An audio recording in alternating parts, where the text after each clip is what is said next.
Willie Nelson High. You're smoking some of the best dope God ever put around here.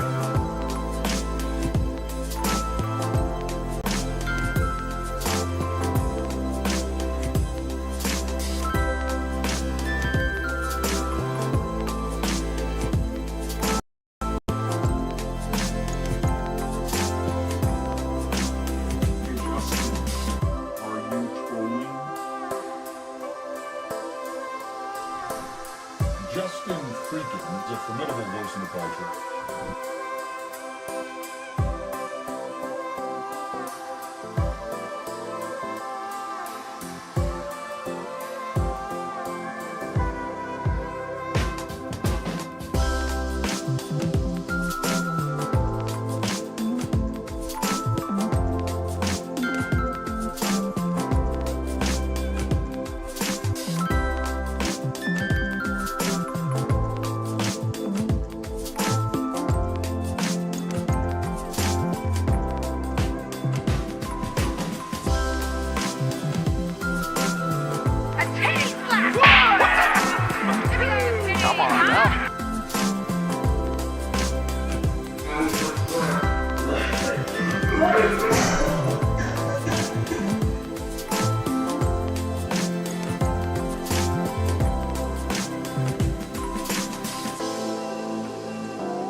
Thanks for watching. Stay updated about breaking news and top stories.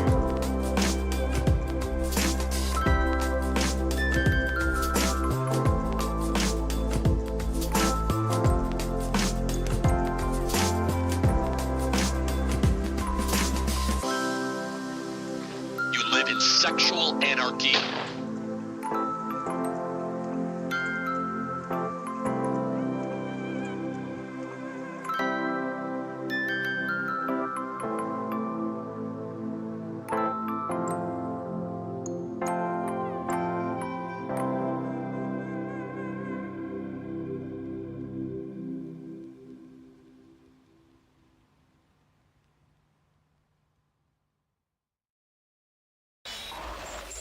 This is the Troll Patrol, live with Justin FREAKIN.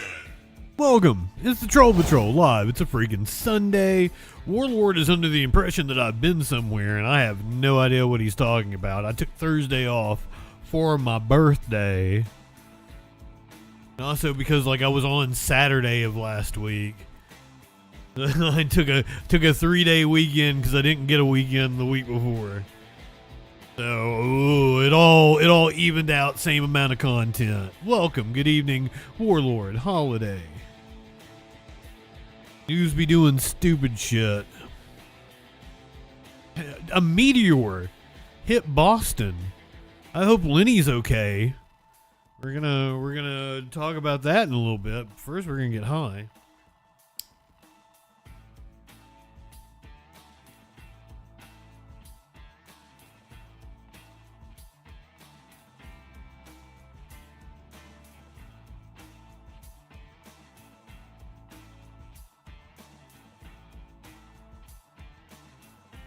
Cursor and I went to the weed store last night. We got strawberry syrup. We got THC strawberry syrup. And we made strawberry lemonade last night. And we smoked like dab bongs. Both of us were so incredibly faded. I came in here and started watching wrestling. Went back out to tell, because like I had told her about the wrestling. I've been excited about it all day. And I was like, you'd probably like it, but it's coming on late because it's in Mexico. It's over on the West Coast. And like after the first match, I was like, she really would like this. And I walked out to, see if she was still awake. And she was like in the fetal position on the couch. Fuzzy Simba, welcome in. Lenny, I was just saying, Boston apparently got hit by a meteor. Did you hear the loud bang? Apparently people all up and down the East Coast did.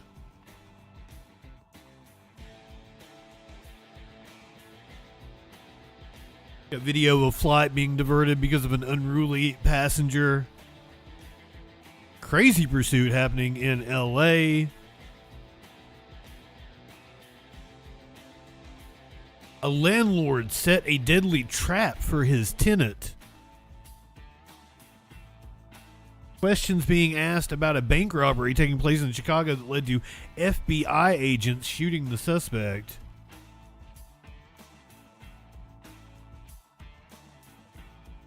Artists are pulling out of the America 250 national fair, whatever the hell they're calling it. Apparently Trump is going to headline that now. The Treasury is pushing a $250 bill featuring Trump's face on it. For the entire history of our country, we've been against putting people that were alive on money. Washington apparently felt like that would be a very king thing to do. Clinically, good evening. Torchy, Cicero. Yeah, it's going to be a Trump rally instead now. Headlining my mom. Well, my mom can't sing, my mom can't dance.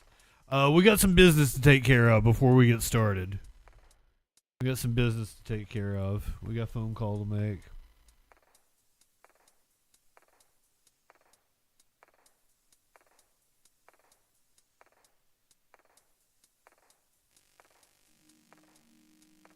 Hey, this is Congresswoman Nancy Mace, proudly serving the Low Country, South Carolina's 1st Congressional District. We're eager to serve you. So to talk to a member of our staff, our office hours are 9 a.m. to 5:30 p.m. Monday through Friday. If you'd like to leave a message and have someone call you back, please do so now. Thank you and have a great day. Hey, Congresswoman Mace. This is Justin Freakin. I've been giving you a call and checking in with you here ever so often. Got some really bad news on Friday, didn't you? Trump endorsing your opponent is a death knell in your campaign, and I didn't think you had a chance before, but now you definitely have no shot at being the governor of South Carolina. So I would like to offer my condolences. As I called and offered my condolences for your dad, I'd now like to offer condolences for your gubernatorial campaign, which is dead in the water. If you would like a shoulder to cry on, an ear to vent to, I am here for you. I will be more than happy to be your liberal daddy, and we can whip you into shape. The number is 917-830-4359. I bet I could even rehabilitate you to where the liberals on the MSNBC would love you. And clearly you've been supporting a pedophile because, as you said today, he refused to endorse you because of the Epstein files, because, you know, he's a child diddler. So don't you feel kind of weird for supporting him? Anyway, give me a call back, 917-830-4359. Have a great weekend, Congresswoman Mace. Mwah.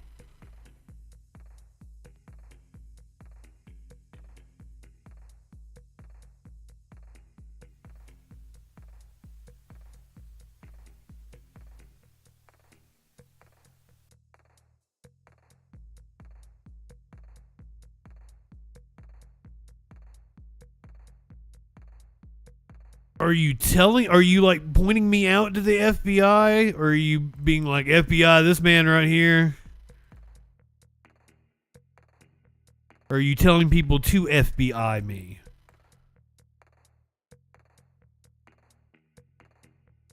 I remember when I did that, that debate with that pentuple dude. And he was like, this is the man I support, and pointed to like a Trump poster. And I'm like, oh, the kid diddler. I'd like to talk to him again if he hadn't blocked me, and like check up with him. Like, oh, how you feeling about all that anti-war, not being a kid diddler crap now? I was right, wasn't I? Do you realize I was right, or are you still deep in Trump's asshole?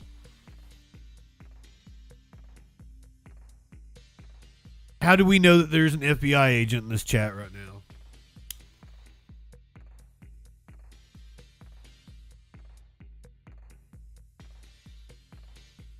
Big Jerry, welcome in. You're not an FBI agent, you're British. If anything, you'd be MI6. Motherfucker, I know my intelligence agencies. Try to fool with me. Last week, we covered the protests at Delaney Hall in New Jersey. Torchy, right in your backyard. New Jersey state government is defending its police action against the protesters, which pretty much is tantamount to assault. Within the past couple of hours, tensions flared once again outside of Delaney Hall. We've been seeing confrontations between law enforcement and protesters. Even the barricades that were keeping the two sides separated were torn down. We have team coverage on these latest developments from New Jersey tonight. We're going to start with News 4's Axel Tercios, not far from that scene in Newark. Axel. This is the 11 o'clock news last night. Rana, tonight the situation heated up pretty quickly. Take a look at all of those police cars in a matter of seconds. All this area packed up with patrol cars. Now take a look at all of those uniformed police officers from the Newark Police Department, all lined up with the riot gear, preventing the entrance to protesters. Now also take a look at the amount of patrol cars that we can see at the end of that street, and ambulances. Tonight also from the distance we were able to hear tear gas bombs going off. Now let's take a look at those videos showing the clashes between law enforcement and protesters right at the protest designated area outside Delaney Hall. Clashes that turned violent. Protesters were holding on to the barricades while officers were fighting to keep them in place. A very chaotic scene tonight. Gas was deployed to disperse the demonstrators. Almost 10 days of protests outside Delaney Hall. Some lawmakers and protesters. Of this current escalation of protests, there have been non-stop protests outside of Delaney Hall since it was opened just over a year ago. Correct, Torchy? If you can follow up on me, correct me on that one. It was just over a year ago that they opened this detention facility, or maybe not even a year. It's around a year it's been open. And the protests haven't stopped, but have intensified because of a hunger strike going on inside of the facility currently. Protesters allege the facility has inedible food, dirty conditions, and lacks access to medical care. They are being unfairly treated in there, unhumane. conditions and Right one up, tip one back. why would anyone want anyone's family member to go through that? There's women and children inside. Saturday, demonstrators demanding the release of immigrants held at the detention center. My family member has been 2 months there. He said that the things getting worse inside every day. That if the congressman's coming, it's worse every day. The people who are here are committed to support the hunger strikers inside for as long as it takes. Some in support of the ICE operations inside the detention center. Where's the evidence that they're being humanely justice? State police and other law enforcement officials. Oh, I don't know. They wouldn't let the governor or a sitting senator into the facility to be able to bring you that evidence. Where is the evidence, you chud? For as long as it takes. Some in support of the ICE operations inside the detention center. Where's the evidence that they're being humanely justice? State police and other law enforcement officials in riot gear after tension boiled over Friday night. A large team of state police carrying riot shields moved in on protesters, reportedly given a warning beforehand. Eventually, pepper spray was deployed. Now, protesters are calling for more help from Governor Mikey Sherrill. Their specific demands are for Governor Mikey Sherrill to get her down here instead of sending state troops to protect ICE. In a statement, Governor Sherrill defended the deployment of state police, saying, quote, "This was absolutely necessary to protect public safety and avoid escalation from ICE." What do you guys think about having avoid escalation from ICE? The government of New Jersey. Yeah, I think there's clarity that maybe the intention was to create safety, but we saw last night that if the police are here, they'll only escalate the violence. Saturday, the Department of Homeland Security posting on X, quote, "Alongside New Jersey State Police and local law enforcement partners, we are restoring order and keeping our officers safe. Together, we have made it clear we will not tolerate rioting or obstructing law enforcement."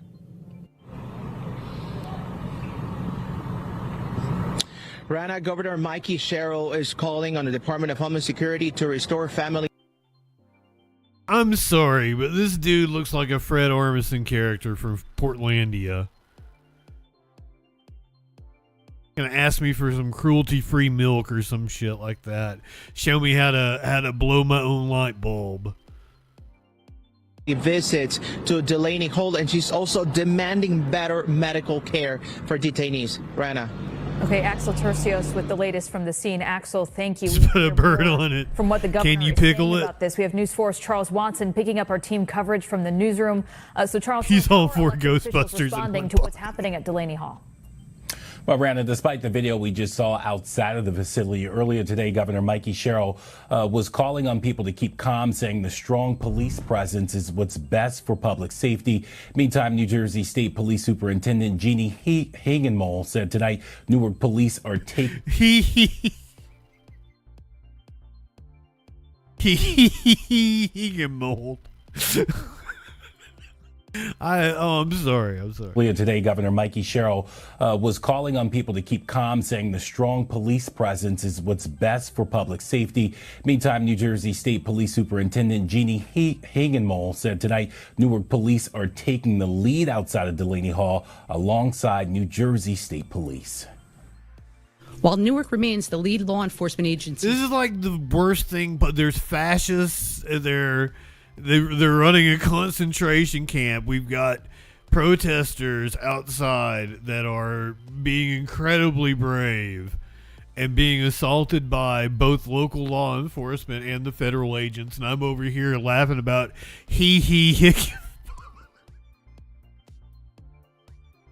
and all 4 Ghostbusters in one. They pulled Sigourney Weaver out for this press conference. For today's event, we are fully supporting their operations. Yet another night of protests and chaos as authorities disperse crowds outside of Delaney Hall. We did not make this decision lightly. It was absolutely necessary to avoid escalation from ICE. Earlier today, New Jersey Governor Mikey Sherrill standing 10 toes down on her decision to send New Jersey State Police following days of violent clashes with federal agents. The same theme continued Friday night, but instead of clashing with ICE, protesters found themselves at odds with a line of New Jersey State Police troopers who used shields and eye irritants as they tried to disperse demonstrators, some of whom responded by throwing gas canisters and fireworks back at police. Officials say some of that response has been initiated by out-of-state agitators. State police arrested 6 people, 5 of whom are not from New Jersey. People who put others on the ground, including protesters and law enforcement, in harm's way. If we have to use any type of chemical munitions, again, that is to keep people safe. It's an irritant. It's not something that's a strike. We were not striking anybody last night. There was no fist thrown. As Congress gets ready to vote on legislation that could add billions of dollars in extra funding for ICE, Senator Andy Kim says the agency's interactions with protesters outside of Delaney Hall is a prime example of why reforms need to be mandatory. They want upwards of $70 billion more for ICE and CBP. No reforms, no accountability, no constraints on their use of force or other things, as we saw their rules of engagement in Newark right before our eyes. Yeah, Brandon, Governor Sherrill and state police say local and state authorities will continue their presence outside of Delaney Hall as long as protests continue. The governor saying she will not give ICE a pretext to expand operations at Delaney Hall or across the state. Meantime, the Department of Homeland Security posting online moments ago that anyone who assaults officers will be arrested and prosecuted to the fullest extent of the law. In the newsroom, Charles Watson, News 4 New York. But what about the federal agents that are breaking the law? Huh? Here's some raw footage from, I think it's Forbes. Yeah, Forbes. Hello, welcome in. Who else snuck in here on me? Byronic. Good evening. Fragwit, Cicero. What's your mod anniversary, Cicero? Oh, cool. I didn't know it showed you guys that shit.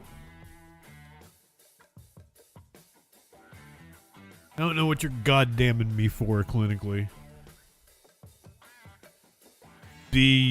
All these old TV shows tell you like the way to win a woman's heart is just to be persistent, right? So I'm being persistent with Nancy Mace. She's a fucking good-looking woman. I seriously can rehabilitate her and get her on MSNBC, and then all the libbers will like her, and she can write a book. That's about the only lane she has left.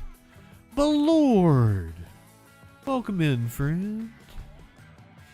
FC.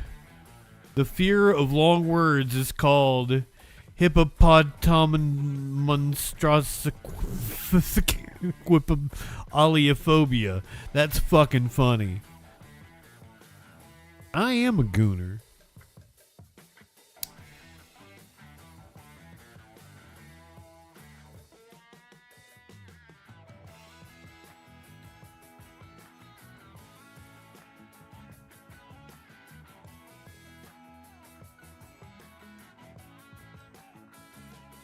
Also, I see a financial opportunity.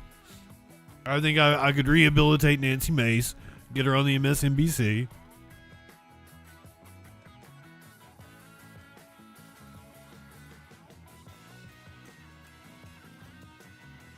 I see dollar signs.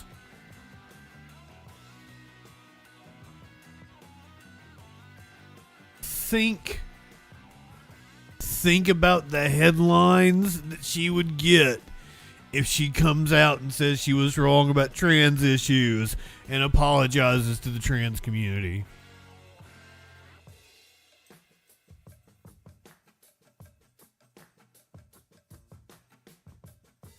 That's the only viable path that she has left. And I can put her on that path. That's the PR. Byronic singing some Flight of the Conchords. Oh, not only, here's my goal. Not only is my goal to get Nancy Mace to apologize to the trans community, my goal is to get Nancy Mace to make a pornographic video of her taking a trans girl's dick. Put it on OnlyFans for sale. make bank.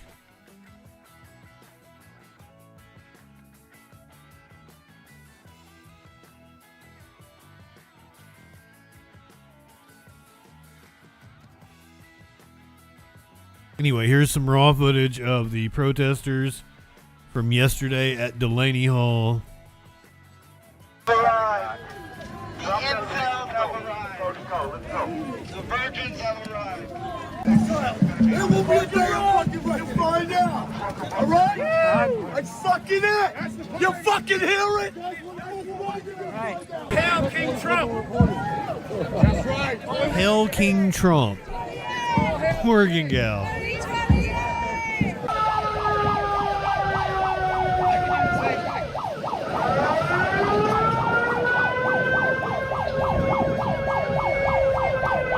These are images for the history book.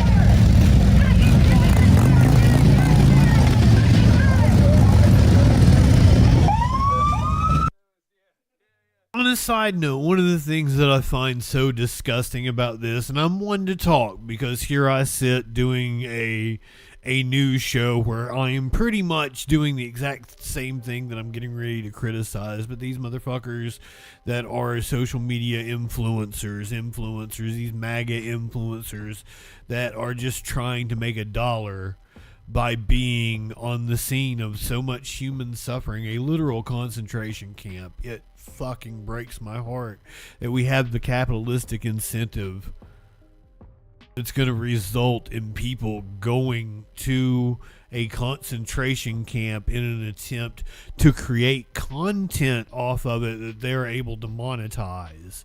Look how many cameras there are. Now, some of them are journalists, and I support journalism 100%, but a lot of this is just propaganda.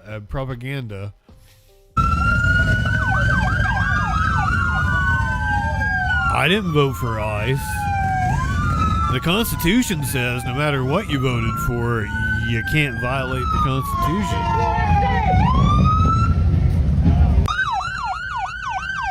Catch bass, be happy.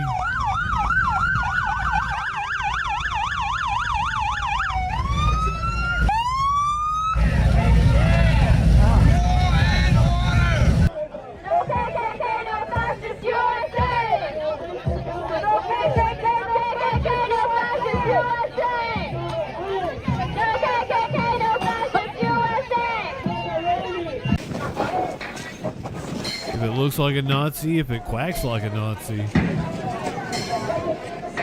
Touch it, you fuck up and die. Get out of here, bitch.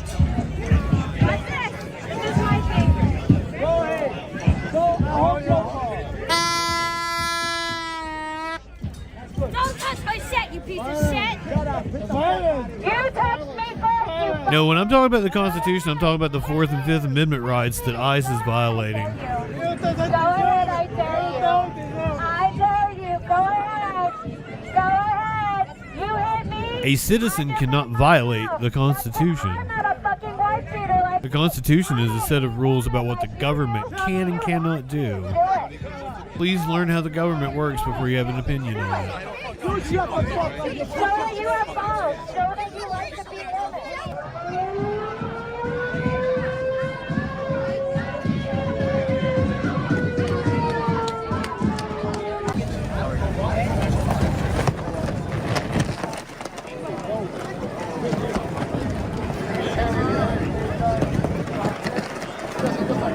A giant flag that says Homeland.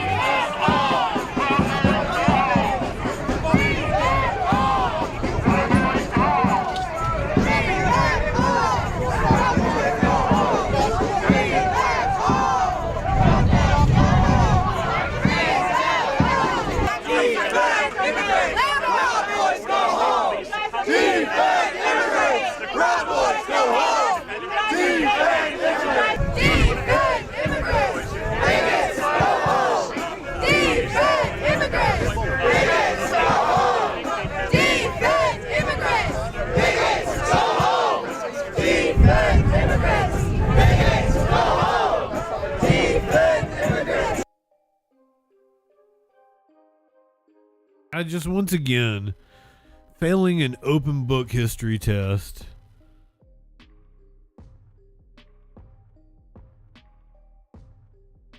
Okay, and Trump didn't even get 50% of the vote, but you keep talking about like you can't vote for concentration camps. It's in the Constitution what the government can and cannot do, and that is what the people are protesting.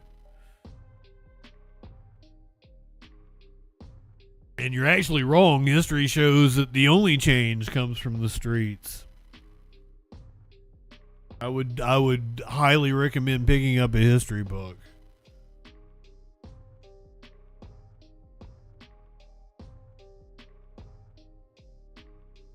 I don't understand cucking for the boot. Why do you want a boot on your throat? I, on the other hand, like kicking authority in the balls. He's kicking authority in the balls.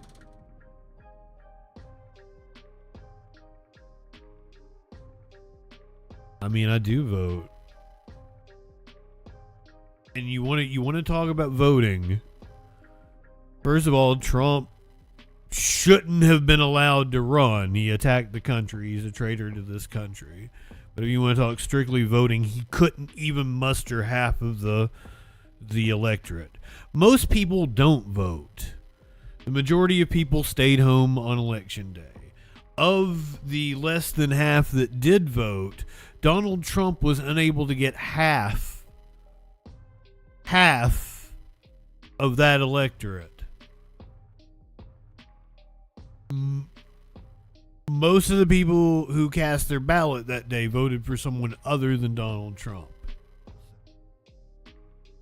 It's unfortunate that the electorate was fractured. It's unfortunate that the Democratic Party is such a mess, but that doesn't make Donald Trump good or the policies that he's pursuing any less unconstitutional.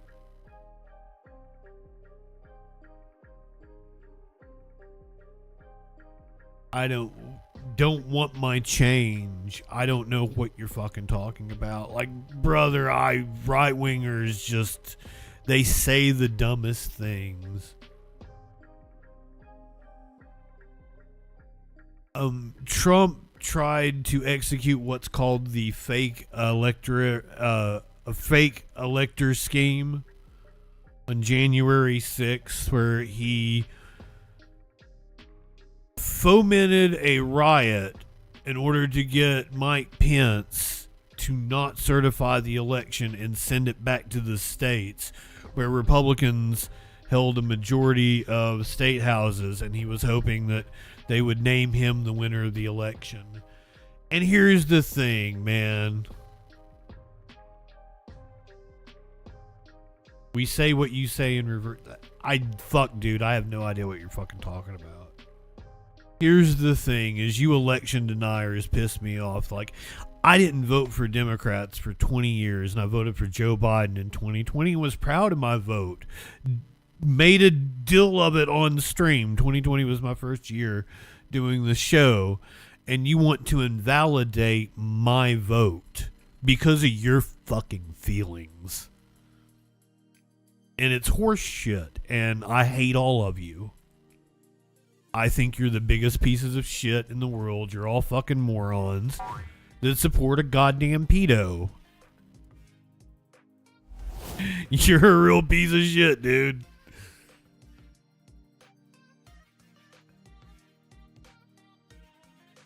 You say he didn't attack anyone. I just explained to you the fake elector scheme.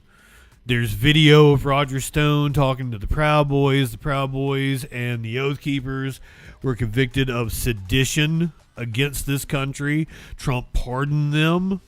That alone, like, that's an undeniable fact. Trump pardoned about a dozen people who were convicted of sedition.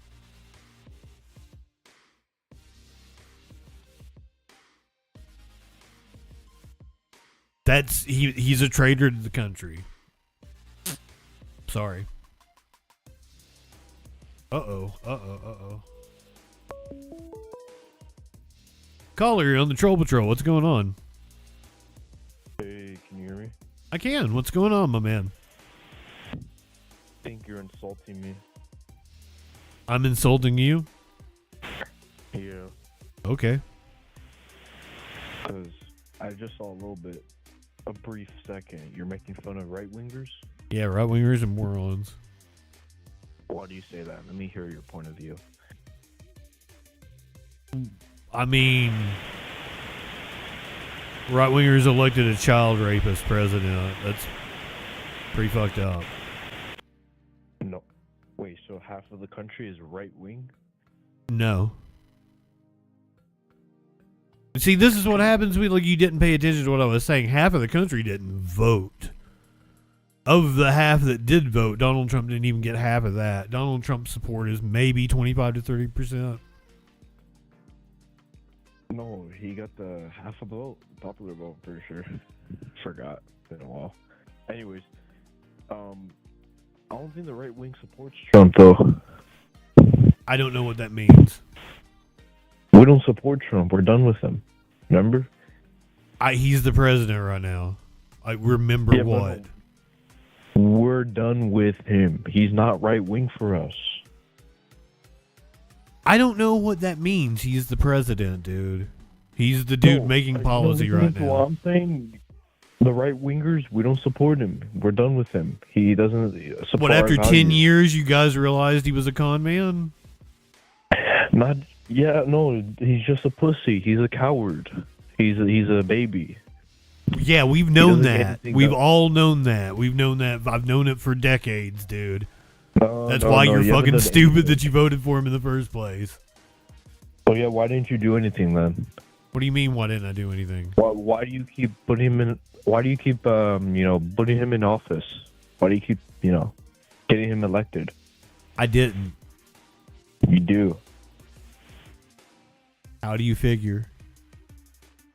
Because the moderates don't want to vote for the left because you guys are crazy. You guys are insane. So they have to go for the right. No, dumbass. You've just been listening to right-wing Yes, it's grifters in the media tell you the left is insane.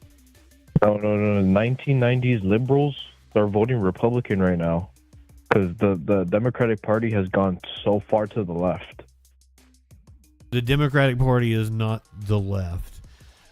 Dude, we've had this conversation before. You're a complete moron. You told me you couldn't wait until the Nazis exterminated me. No, that's not what I said. What?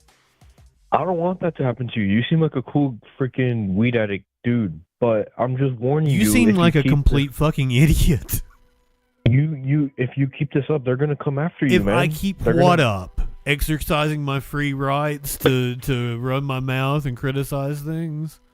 Being intelligent, demeaning fucking idiots in society? Like, what are you talking about? Keep what up? Dude, stop being radical, dude. How am I radical, you dipshit? Stop being against common sense, man. How am I against saying common there's- sense? Let me finish. Fuck. Brother, you're Stop stupid. saying gender is a spectrum. Stop saying that That's communism true. It hasn't been practiced right. I Stop never said saying- communism hasn't Yeah, been practiced I right. bet you have. Stop saying. You said, that I Trump bet is the you new have. Hitler. You don't fucking know Stop anything saying- about me, man. Stop saying Once Trump is the again, new Hitler. brother, 'Cause I that didn't one's say annoying. anything about Trump being the new Hitler. Yeah, what I bet what you I think he is, though. brother, A lot of you brother. guys keep saying I that. can show you his Don't be former chief dishonest. man. His former chief of staff said he loves Hitler and has fascist tendencies. That was decorated General John Kelly. It's never been verified though. We don't know if that was true though. That's No, just a John claim that he Kelly made. said that. He wrote it in his book. Dude, he's not Hitler though. That's a disgrace. That's A just decorated insult. general said it. Who the fuck are you to dispute that? That doesn't make sense because Trump is the biggest Zionist. How could he love Hitler? Like, it doesn't add up. Doesn't add up, Mr. Man, like, Mr. you're not smart Weedman. enough to have this conversation, dude. I am. You're not. dude. Thank want you communism for to come calling back. in. Whew. Sports cards. Sandra. How all Democrats suck. Like, you guys are all brainwashed. I don't get it. Richard. Our friend here couldn't make an argument. He couldn't tell me how I'm radical. How is the caller smart? I'm really disappointed in the fact that, like, the vast majority of people in this country don't have critical thinking skills. It's very worrying, but it explains a lot about how we are where we are as a society. I mean, there's an argument to be made that some of my policies are absolutely radical. Like, I've called for abolishing the House of Representatives and replacing it with a program that we all log into with our social security number and we vote instead of having a House of Representatives. That's a pretty radical idea, but I don't think it's a bad idea. So you can argue that some of the policy that I would advocate for is radical. I would argue that in the state that we are in as a country right now, radical policy is needed.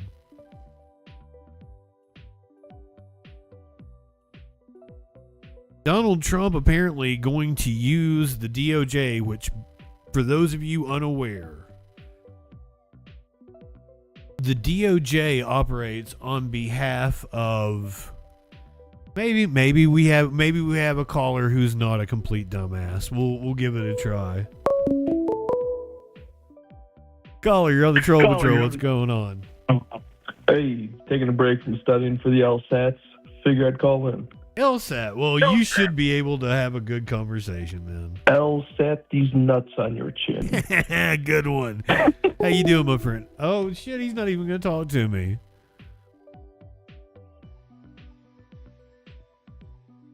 Why? Graham, welcome in. Turns out Trump is a pedophile no matter how many wars he starts. And how high your gas prices get. Deltoid. Because we do politics here. I'm a political channel. This is a political show. I'm sorry, my friend, you don't know what the fuck you're doing. They don't know what the fuck they're doing. Do you understand that?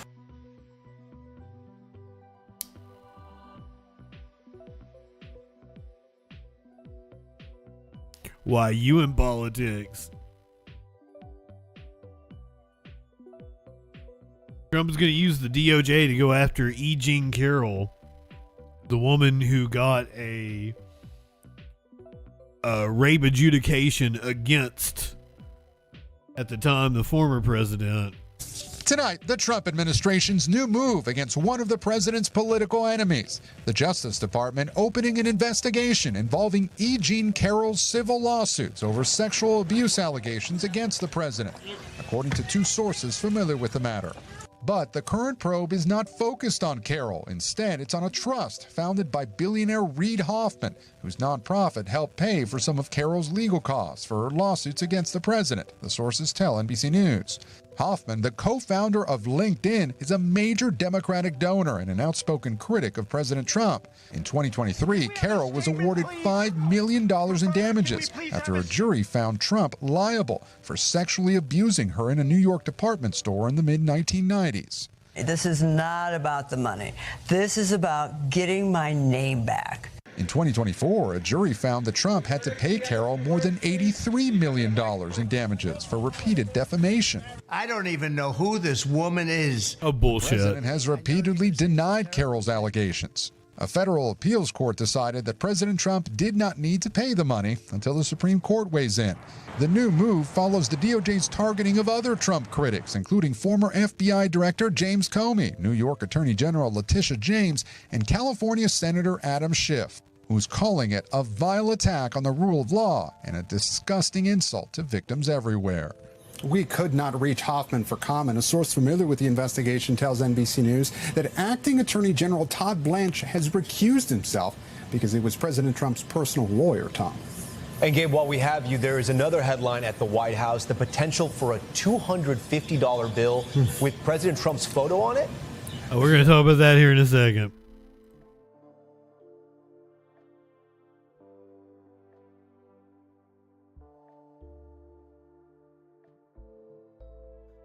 James, Jupiter. Did I say that correctly? Welcome in, friends. YouTube peoples, good to see you tonight. On Friday, Trump threw an absolute shit fit over the fact that a judge said they got to remove his name from the Kennedy Center. Among the events this weekend at what's long been known as the Kennedy Center in Washington, D.C., 3 performances by the National Symphony Orchestra and perhaps the unscheduled removal of President Trump's name from the building. A federal judge today ordered the Trump name to be taken off the Performing Arts Center within 2 weeks. And that wasn't the only setback in court for the White House today. Nancy Cordes joins us with that and more. Nancy, what can you tell us? Tony, what I can tell you is that the federal judge has ordered not only that Trump's name be removed from the Kennedy Center building within 2 weeks, but also that it be removed from all the branding as well. The judge said the Kennedy Center board, which was handpicked by President Trump, overstepped its authority when it renamed it the Trump Kennedy Center about 5 months ago. I only noticed this the other day. So the exterior of the building says the Donald J. Trump and the John F. Kennedy Memorial Center for the performing. That doesn't even make sense because there's 2 thes there. The judge is also blocking a plan to close the Kennedy Center for 2 years for renovations. Well, late this afternoon, Trump responded to all of this on social media, saying if that's the case, he doesn't want to have anything to do with the project. He just hand it all over to Congress. The other setback for President Trump today has to do with that controversial new $1.8 billion anti-weaponization fund. A federal judge in Virginia temporarily is blocking DOJ from making any payouts while she reviews a lawsuit claiming the fund is designed to enrich Trump supporters only. Nancy, I also want to talk to you about the plans for the nation's 250th birthday celebration. Slate of big musical acts had been announced. I've got a piece on that here in a second.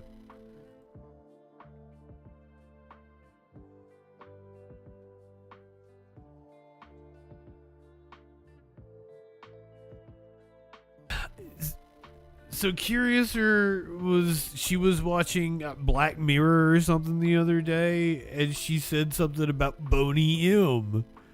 And I was like, you know Boney M's the original Milli Vanilli, right? That's that, like... Because when they said Milli Vanilli was performing, I'm like...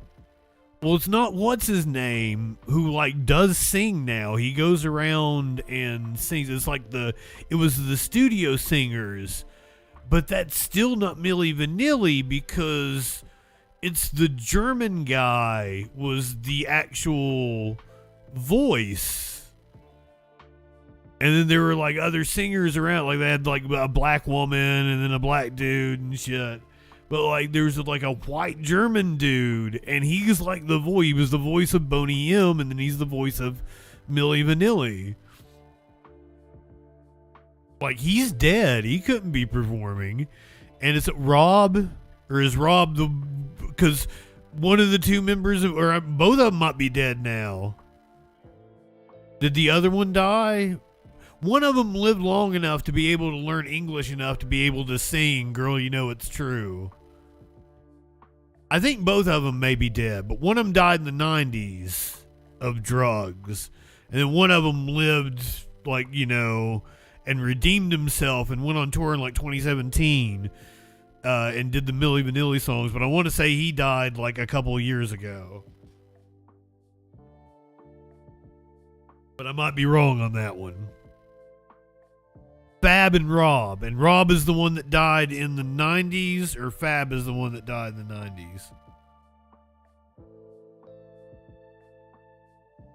But they had apparently the 2 studio singers were gonna be the Milli Vanilli,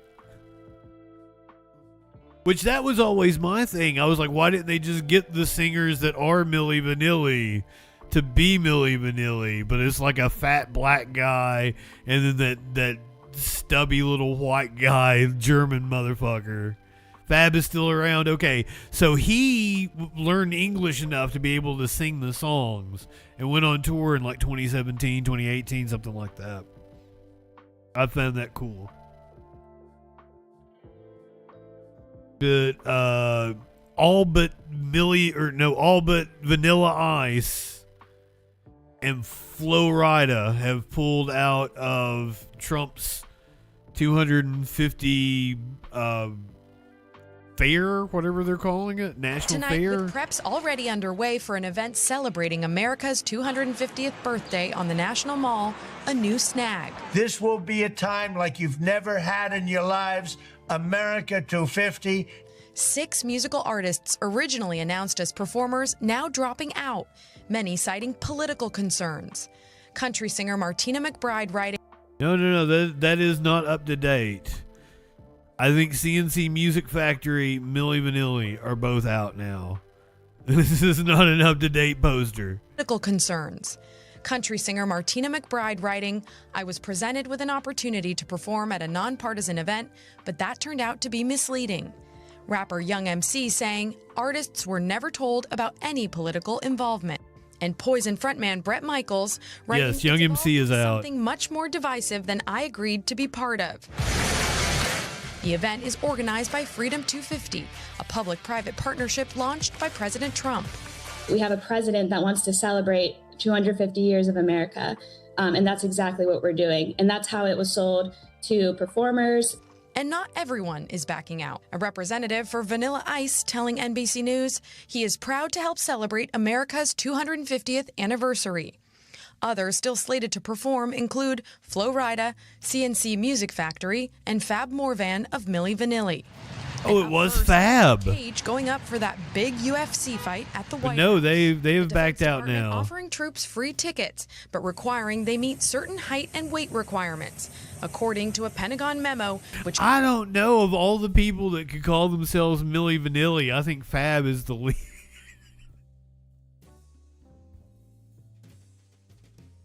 Like, if I wanted anybody to be performing, it wouldn't be Fab. calls it a high visibility event. And tonight, a judge blocking President Trump's closure of the Kennedy Center and ordering his name be removed from the building. The president saying the judge should, quote, be ashamed, but conceding he will give control of it back to Congress. Tom? We thank you for watching, and remember, Shut stay up, updated Tom on Llama. breaking news and top stories on the NBC News app or Cosmic, ain't that the truth? Just another day in fascist USA. Trump saying since so many artists have pulled out, he's now gonna headline the event. We're gonna get a Trump concert. I guess he's gonna DJ and then do his double dick dance. President Trump says he will now headline a celebration of the country's 250th anniversary on the National Mall after several artists backed out of performances. The announcement comes days after artists like Martina McBride, Bret Michaels, the Commodores, and others reportedly dropped out of the lineup for the Great American State Fair, saying they were misled about the nature of the event. Now, the president says he plans on having a, quote, giant Make America Great Again rally instead. Senior White House correspondent Selena Wang has the latest. Ike, the majority of musicians slated for the Freedom 250 State Fair, a Trump-backed event, are now pulling out. Several of the artists said they weren't filled in on the event. They were misled about the nature of it. One of them even said they were surprised to see their name on the list. Those who are ditching the event include Martina McBride, Bret Michaels, Young MC, and the Commodores. Trump is now saying that he'll step in, announcing a rally on the National Mall on June 24th to replace the concerts. Oh wait, Flo Rida is out Fair was too. supposed to last 16 days, showcasing days of attractions like exhibitions, movie screenings, and a Ferris wheel in addition to the concerts. Overnight, the president again then floated the idea of replacing the entire event with a Make America Great rally instead. He said to do that instead of, quote, having overpriced singers who nobody wants to hear, whose music is boring, and yet who do nothing but complain. And it comes after the president is facing yet another setback in the performing arts. The president is furious.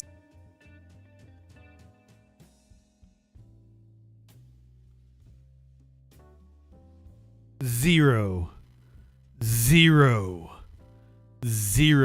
self-awareness. War Machine, welcome in. Yes, apparently they don't want any fatties in the crowd. God damn.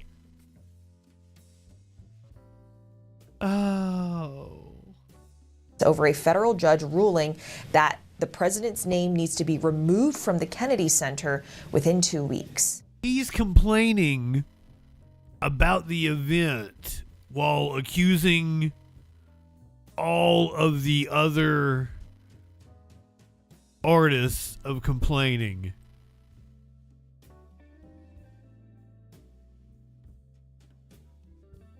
Zero self-awareness. And that's why I hate right-wingers. The hypocrisy is astounding. Trump, like the fascist dictator, wannabe fascist dictator that he is wanting to put himself on money. Again, our founders said they didn't want living figures on money because that's what kings do. Trump is wanting a special $250 bill printed with his face on it. In Washington, Bret Michaels is the fifth act to exit the Freedom 250 concert series over safety concerns. He joins Martina McBride and the Commodores, who withdrew following backlash over political ties. Meantime, a proposal to feature President Trump on a $250 bill faces fierce opposition. ABC's Sophie Flay has those details. It's supposed to be a national celebration of unity, but America's upcoming 250th anniversary and the events and tributes surrounding it are facing growing controversy because of politics. Oh, don't get me copyright. Martina McBride. Let freedom ring. Are among at least 4 musical acts pulling out of a concert series being held in the National Mall beginning next month. The concerts are being run by Freedom 250, a group launched by President Trump to organize the nation's birthday festivities. The group claims to be nonpartisan, but some artists say they were not aware Freedom 250 was founded by the president. Martina McBride saying, "I was presented with an opportunity to perform at a nonpartisan event, but that turned out to be misleading." My agent called me about 3 months ago and said, "Joe, you want to do a show the 25th in Washington?" He didn't say nothing about Trump. CNC Music Factory. They didn't show the part where he's like, "I'd vote for Hitler if y'all fuckers told me not to." Is still expected to perform along with rappers Flo Rida and Vanilla Ice. Another America 250 controversy brewing. Donald J. Trump could be on a $250 bill. A push to put President Trump's portrait on a new $250 bill to mark the nation's birthday. Sources say administration officials have pushed the Treasury to move forward with designing the bill. Federal law does not allow anyone still living to appear on currency. But some Republicans in Congress have introduced a proposal to change that. It's all up on Capitol Hill. I don't think that there's anything untoward about having the President of the United States, the person who was President of the United States, on the 250th anniversary bill. Democrats are making their opinion clear. It's monopoly money, it's fantasy, and we are going to do everything possible to make sure that this never happens. Sophie Flay, ABC News, New York. Princess Kimberly, good evening. Now that you're here, we should totally get high.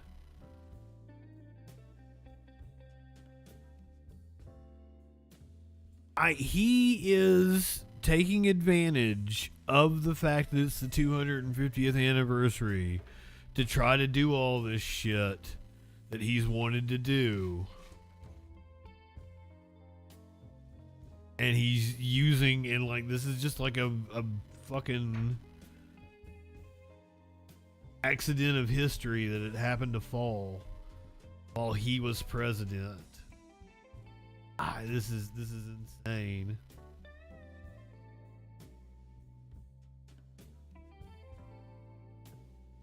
Richard, it's funny that you bring up Graham Plattner. I'm glad you did that. Great segue into our next story. Graham Plattner's wife apparently taking up for him after a salacious sexting scandal has come out. Plattner dismissing the scandal as gossip.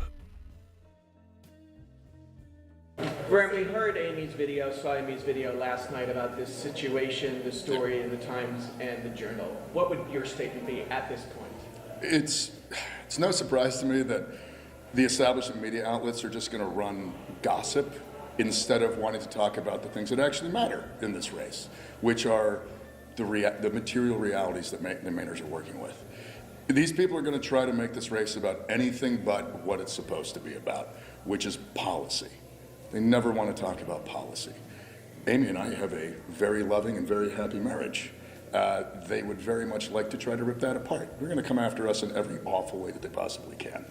And we're just going to keep talking about the fact that the hospitals are closing, the fact that child care facilities are closing, the fact that teachers and nurses aren't paid enough, and the fact that everybody down here continues to work harder and longer and get less. But of course, the powers that be do not want us to talk about that. And so they're going to just do gossip instead. But the stories are true, right? About the texts? No, this is the amazing part. The Wall Street Journal and the New York Times ran stories without any evidence besides the gossip from a former staffer. I'm sorry, that's frankly journalistic malpractice. We pushed back on it, they won it, they did it anyways. So, do you have a question? So are you confirming that the messages did not exist? What's that? The messages, they did not? I'm confirming that what Genevieve McDonald said in the New York Times is not true. So you never met with her about uncomfortable, for lack of a better word, sexting messages as the campaign was going? We talked about things in Amy and I's marriage that we've gone through over the years. We talked about that because that's our marriage, and we discussed it with the campaign. What Genevieve McDonald claims isn't true. Thank you, folks. Interesting. I mean, I don't have to give him a chance because I don't live in Maine. You know, I can have somewhat of a neutrality on pretty much anybody. But you know, I'm supportive of him in the same way I was supportive of Mamdani. I think that anything that moves the conversation towards those topics is a good thing. He is an incredibly effective orator. And one of the things that has impressed me about Plattner has been his ability to bring over disaffected young men. And I can give you the example of our good friend DM, who shows up from time to time. He seems to be a big Plattner fan, and this is a kid who was on the Trump train, you know, when he was 18, 19, just a few years ago, and he's changed in his politics. Plattner seems to appeal to him. Lenny, looking for a scandal, needs some excitement in his life.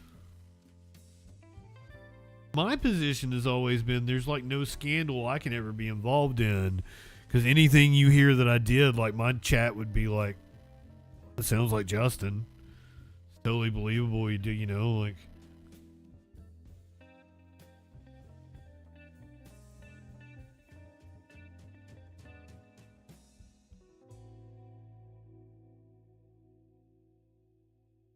There's no like really horrific things out there about me. Maybe some embarrassing shit, but every bit of it would be like, yeah, that's Justin. Lenny, do you have a bike?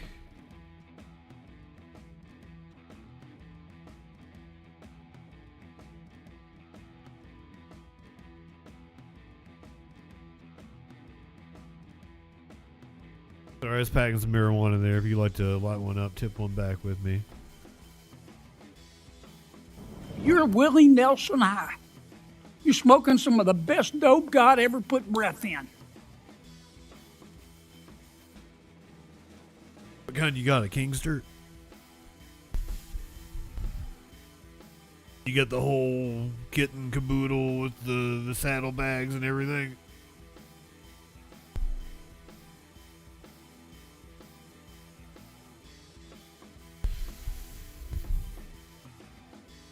People are like, Justin knows about Harleys? Barely. My dad had one. He thought he was cool. I learned that they trademarked Hog. in context of a motorcycle, you can't use the word hog. Harley owns that. 97 lowrider. Nice. I bet you keep it in excellent condition.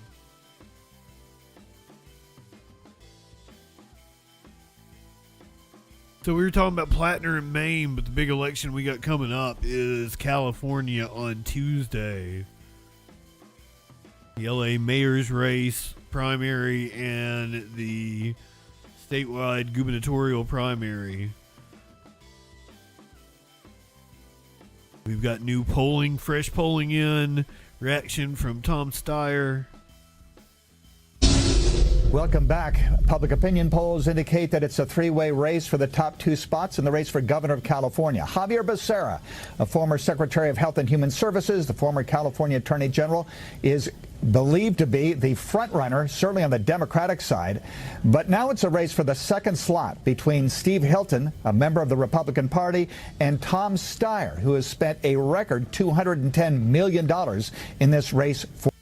Explain this one to me.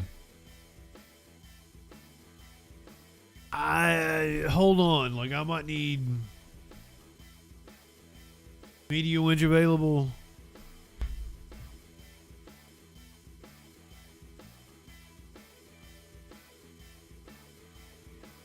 I need a California resident to explain this one to me.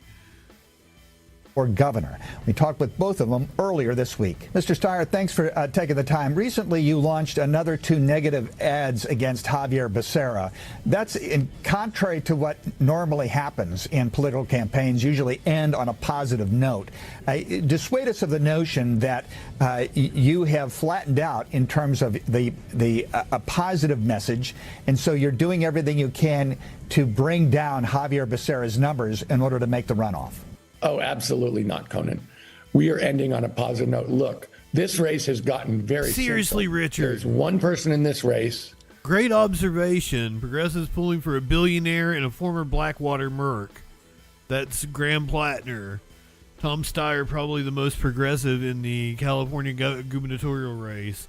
I can't believe Katie Porter flamed out the way she did. Who is working unconditionally for working people across California. There's one person in this race who is taking on the corporate special interests, and those corporate special interests are spending a record amount of money, tens of millions of dollars against me. And there's one person in this race who's standing for change in California at a time when working Californians can't afford to live here anymore.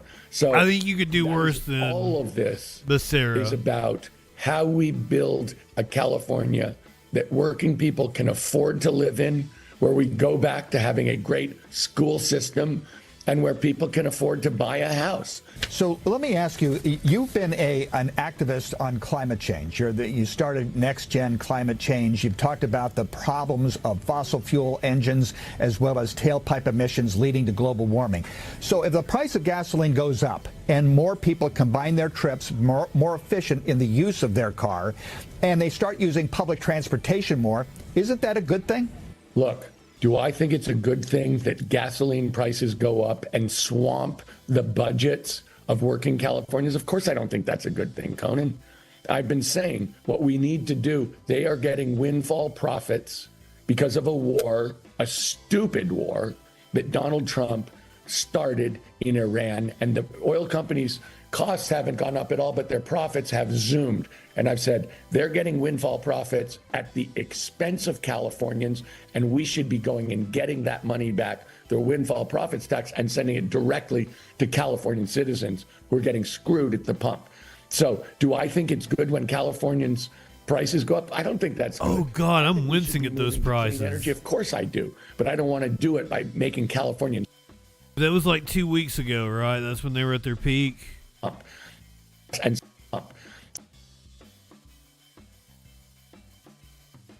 $6.35 for regular. Ouch.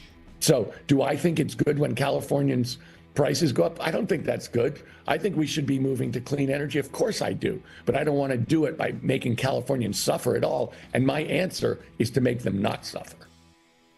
Tom Steyer, who has a rally in Los Angeles later today, thank you very much for taking the time. Joining us now from his car is Steve Hilton, the leading Republican candidate. It is amazing to me that the British guy is leading on the Republican side. You maintain a position here, but according to because he was on Fox News, isn't it? Poll, it is neck and neck between you and Mr. Steyer for the second slot. I'm just, what is? Are you concerned that you might have two Democrats as opposed to two Republicans in November? I don't think that's likely, but it's not impossible looking at the numbers and looking at the amount of money that Tom Steyer has available to spend. And so my message, especially to people who are maybe thinking, and I've heard this from Republicans, Steve looks like he's got this, he's leading in the polls. Why don't we vote for Chad? And then maybe we can get two Republicans in the top two. That's not even remotely a possibility. If you want to have change in California, there's only one vote now that will guarantee the possibility of that, and that's a vote for Steve Hilton. Let's say you do make the runoff. How does somebody who's a pro-Trump Republican win in California when, according to the Public Policy Institute poll, is it LA County? Out of 4 Californians, including a large number of Republicans, say they are worse off one of the surrounding because counties. of Mr. Trump's war with Iran. When it comes to gas prices, inflation, it's in that case they're talking about the behavior of the Republican president, who would be your ally in the fall. Well, of course, the other number is that a majority of Californians think that our state is on the wrong track, and our state is run by Democrats. And so I think the key question in this election, and it's almost in a sense going to be the defining contours of the general election, if it's myself, as it looks like, being Javier Becerra, it's obvious that the Democrat candidate, if it is Becerra, they have nothing to say other than to go on and on about Trump and so on, because the record of these 16 years of one-party rule, not just a cop, he's the sheriff of one of the largest counties. Highest poverty rate in the country, highest unemployment rate, highest cost of living, homelessness, the schools. We can see that their years have been a complete failure, so they can't defend the record. He's like top 3 boss fight cop. You saw the other day when Javier Becerra was asked if there's anything he'd do differently. He said no. And so they have nothing to say other than to point to Donald Trump and to try and brand me alongside him. Whereas if the election is about California and our needs in this state, remember, it's an election for governor. This is not a presidential race. If the election is about California, I'm very confident that I'll win, because we desperately need change in this state. That's Steve Hilton, Republican candidate for governor of California. Before him was Tom Steyer, one of the Democrats running for governor, both of them trailing Javier Becerra, the leading Democrat, former state attorney general, in the race for governor. Top 2 finishers face off in November. Election day is on Tuesday. Our NBC4's news conference. Yeah, that is Tuesday. We're going to be covering that. We will be back with that program next week. I'm Conan Nolan. Have a great Sunday. Thank you, Conan. We've also got the LA mayor's race between Spencer Pratt, Mayor Karen Bass, who's incredibly unpopular, but her popularity seems to be rising now that Spencer Pratt is becoming more prominent. But there is one more candidate, Nithya Raman, but a group has put together a ad about a homeless encampment in front of her house. Only on Fox 11 tonight, an organizer behind the viral videos of fake homeless encampments outside the home of LA mayoral candidate Nithya Raman is speaking out. Raman's campaign says the stunt crossed the line into personal space, while the organizer calls it political satire. Fox 11's Matthew Seedorf reports. These videos all over on social media, sparking debate over political protest and personal space. The videos now viewed hundreds of thousands of times online. This is crazy. Fake homeless encampments set up outside LA City Councilwoman and mayoral candidate Nithya Raman's home. This is happening all over the city, and we brought it to her doorstep so she can see what other people are going through. A man who claims he helped organize the stunt spoke exclusively with Fox 11 with his face covered. All the political violence that's been going on is really important that people protect their identities. Tents, trash, old tires, and a barbecue Monday morning, all outside Raman's home. Basically doing a parody ad for her. Like if we were in charge of her campaign, this was the ad that we would make. Yo, what's going on? What he describes as a broader, sarcastic effort across Raman's council. Hold on. I missed this. I gotta go back. I gotta get the whole story on this one. So this is basically a performance art group or some shit is out in front of Nithya Raman's house with their show about homeless people. Only on Fox 11 tonight, an organizer behind the viral videos of fake homeless encampments outside the home of LA mayoral candidate Nithya Raman is speaking out. Raman's campaign says the stunt crossed the line into personal space, while the organizer calls it political satire. Fox 11's Matthew Seedorf reports. These videos all over on social media, sparking debate over political protest and personal space. If it were a Republican, they would be screaming that their kids were in danger or something because all these people were outside of their house, and they would make a huge deal about it. The videos now viewed hundreds of thousands of times online. This is crazy. Fake homeless encampments set up outside LA City Councilwoman and mayoral candidate Nithya Raman's home. This is happening all over the city, and we brought it to her doorstep so she can see what other people are going through. A man who claims he helped organize the stunt spoke exclusively with Fox 11 with his face covered. All the political violence that's been going on, it's really important that people protect their identities. Tents, trash, old tires, and a barbecue Monday morning, all outside Raman's home. Basically doing a parody ad for her. Like if we were in charge of her campaign, this was the ad that we would make. Yo, what's going on? What he describes as a broader, sarcastic effort across Raman's Council District 4 in support of Spencer Pratt. Do you know Spencer Pratt, or are you affiliated with the Spencer Pratt campaign? They seem like they'd be Absolutely friends. Never met him. Big fan of his work. Who is funding this? So we have a group of donors from around the country. Check us out online at Safe Cities USA. My support has been growing.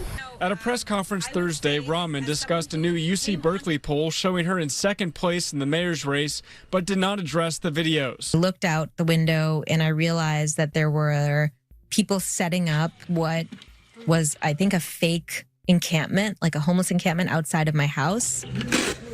Earlier this week, though, she spoke about them on the Adam Conover podcast. I have two little kids. Yeah.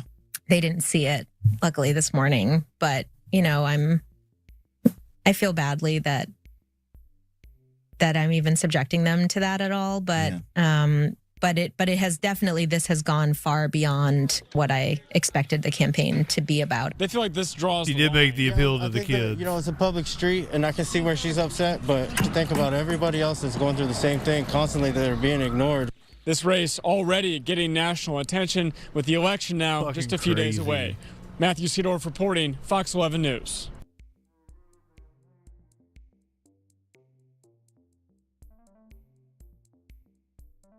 She really wants me to drink. What is it? Strawberry shortcake cider. Strawberry shortcake cider.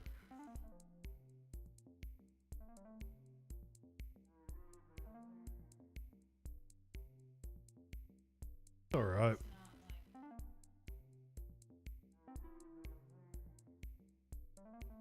Well, you just got your shot, didn't you?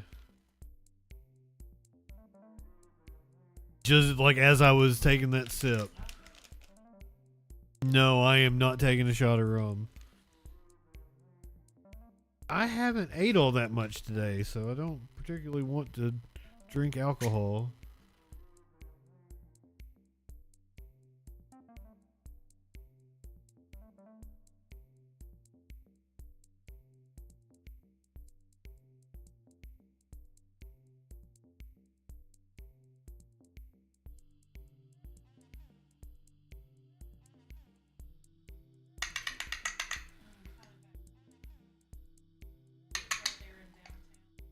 A Bigfoot themed burger restaurant?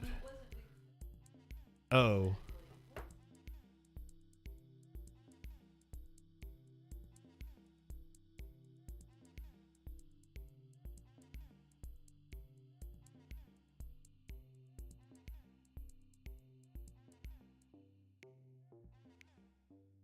I've been dreaming about that. We had Greek yesterday, and it was so fucking good.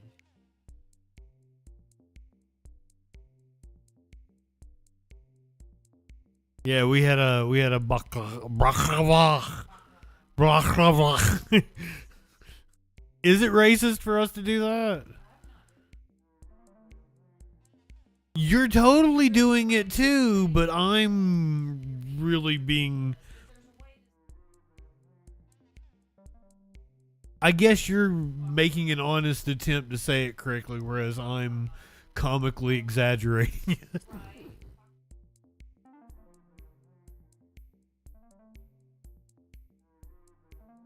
Yeah, you're making a genuine attempt and probably fucking it up, and I'm just being a really...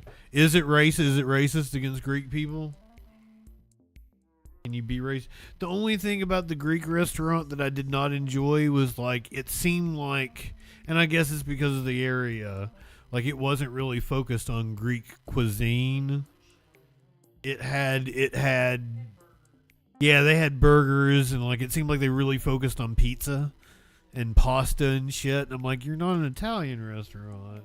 Like, they had a kebab, and they had a falafel, and they had your hero and shit.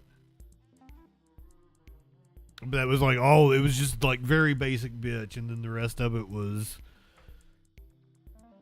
like Italian food and burgers.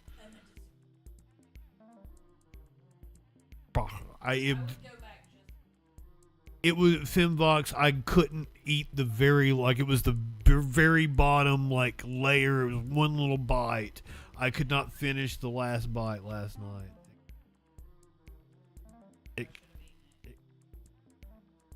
Yeah, you seem like you were done, tapped out. I did not want to make you eat my last bite.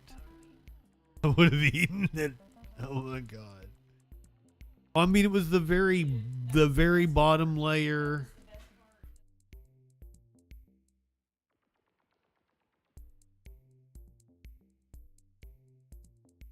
It was like just a nub of it. She's all upset.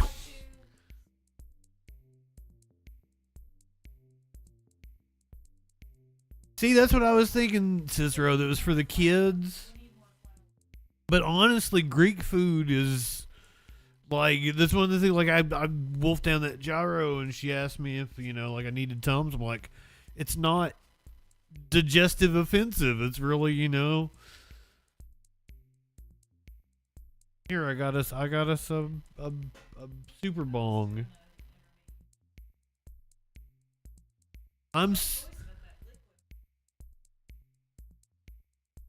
No, it was only the strawberry.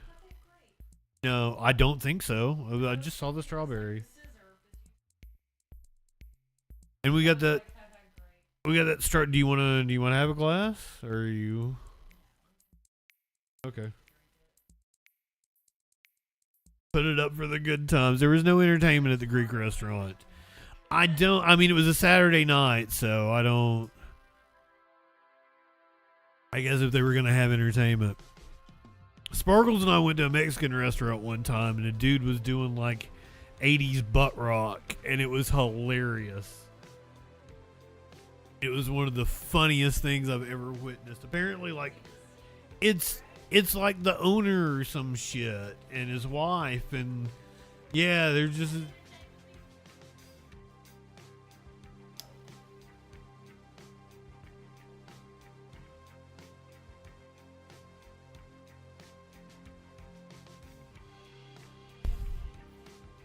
karaoke, but he had a keyboard and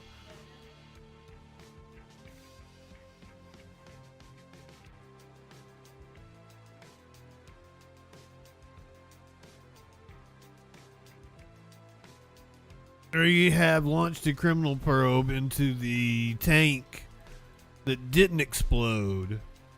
All kinds of... It happened in a ritzy area, so there's gonna be all kinds of lawsuits and shit.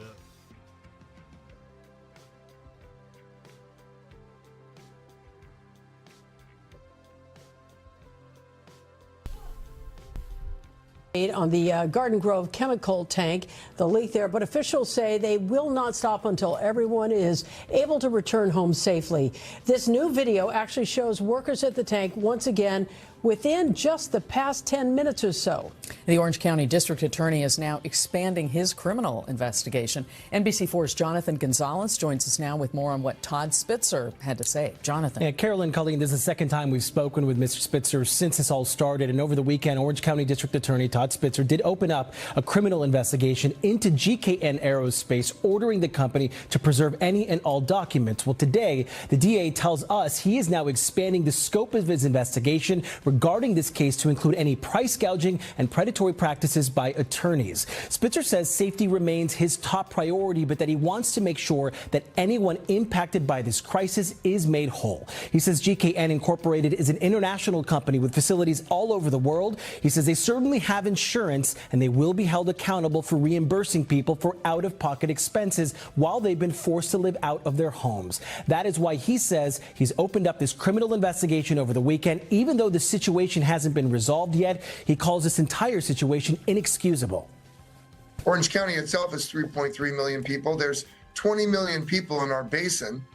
And the question I'm asking, and I'm sure everybody else is asking, and they should be asking, is how in the world, when one of their systems fail, for example, their cooling system, how in the world is there not backup systems to ensure that a chemical that everybody knows must be handled at 50 degrees or less in order for it to be stable, how, when there is a failure, could that company, given its standing in the community for more than 50 years, how could it subject the community to this kind of danger?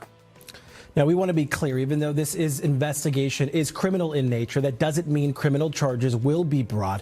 As far as price gouging and predatory tactics by attorneys, Spitzer didn't have specific examples of it happening. His office is merely looking into the issue to make sure that nothing illegal is taking place. It's really a warning for evacuees to make sure that hotels and other commercial businesses are not charging more than 10%, given that there is a state emergency that has been declared, and that attorneys are not doing what's known as capping, that's approaching evacuees with a specific case and saying, hey, we're going to lock you into this agreement. They want to make sure no attorney is doing that. That's something we see after disasters. Yes. We saw it with the fire in Altadena and the Palisades as well. Absolutely. The other thing that he talked about was the tip line. He launched a tip line for any GCAN employees who have any information. He says they have already heard from people. He wouldn't specify what they're telling them. He wouldn't even specify how many, but they are hearing from some employees. And he says holding this company accountable in the long run won't just take the documentation. It's going to take witnesses. We'll see what happens. Thanks. Thank you. All right, we're going to go back out there right now. News Chopper 4 is over the chemical tank in Garden Grove. You can see some visible wear and tear where they peel the outer layer off. But really, this is the first time since Thursday evening that we've I want to actually see seen so it's supposed to be like a solidified chunk inside. I want to see him pull the big chunk of whatever the fuck. Like, I guess it'll be like a big chunk of plastic. It'll just be a cylinder of plastic. Oh, no worries. I wanted you to explain to me how the British dude became the lead on the Republican side of the California race.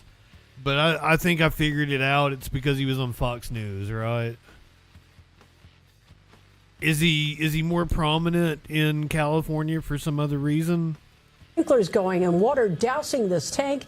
Ileana Marino over the scene with the latest for us. Ileana? Colleen, and we were overhead Thursday evening. I hadn't either. Yeah, that's why I was asking. I was wanting to ask like a Californian, like where the fuck did he come from? That was in question. But now this is the clearest shot we've been able to get of it now that sprinkler system is no longer running. As you said, the insulation there has been torn off the sides. And one thing that we have noticed here is that the posture of the folks that are around the tank is. Could you get me somebody who would know? Would Nathan know? Would he want to talk to me? Including this gentleman here in this floral shirt that are walking around the tank. More just focused on local climbed shit. up to it in no special gear of any kind. So that does. He's asking the same question. To scale back here in Garden Grove, thankfully. Because my thing is Bianco seems like absolute red meat for a Republican. seems like a fucking shoe-in. And the fact that he's getting beat by the uppity British dude is weird to me. But I don't understand California politics, so I would like to know. Is that what it is? He's Shasta coded. He's not Hollywood Republican coded, because there is a Hollywood Republican. And like a Bianco doesn't appeal to that? I don't understand California. Fair enough. It's a sort of baffling question to me, because just on its face, Bianco seemed like a shoe-in. And I don't know. Yeah, you owe me a Coke, Richard. Soap opera running the whole ass country. Pretty much, yeah. I need some clarification on that from somebody who would know. But from Media Winch's perspective, it seems like nobody may know why that be the way it be. But that's going to be my next stab at it, is that a Shasta Republican is different from a Southern California Republican, an OC Republican.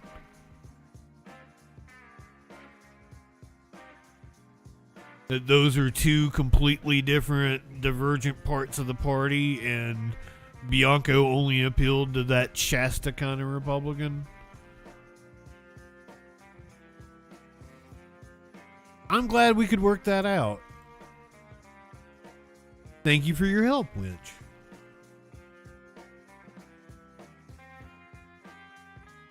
I had my phone sat here with your message open just to see if you came in. And then Curiouser came in, we smoked a bowl, I forgot all about it.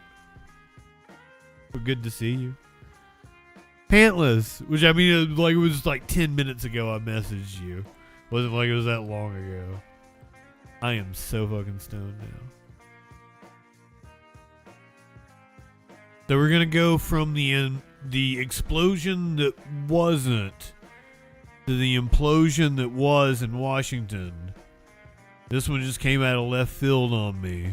Our office has identified the following decedents.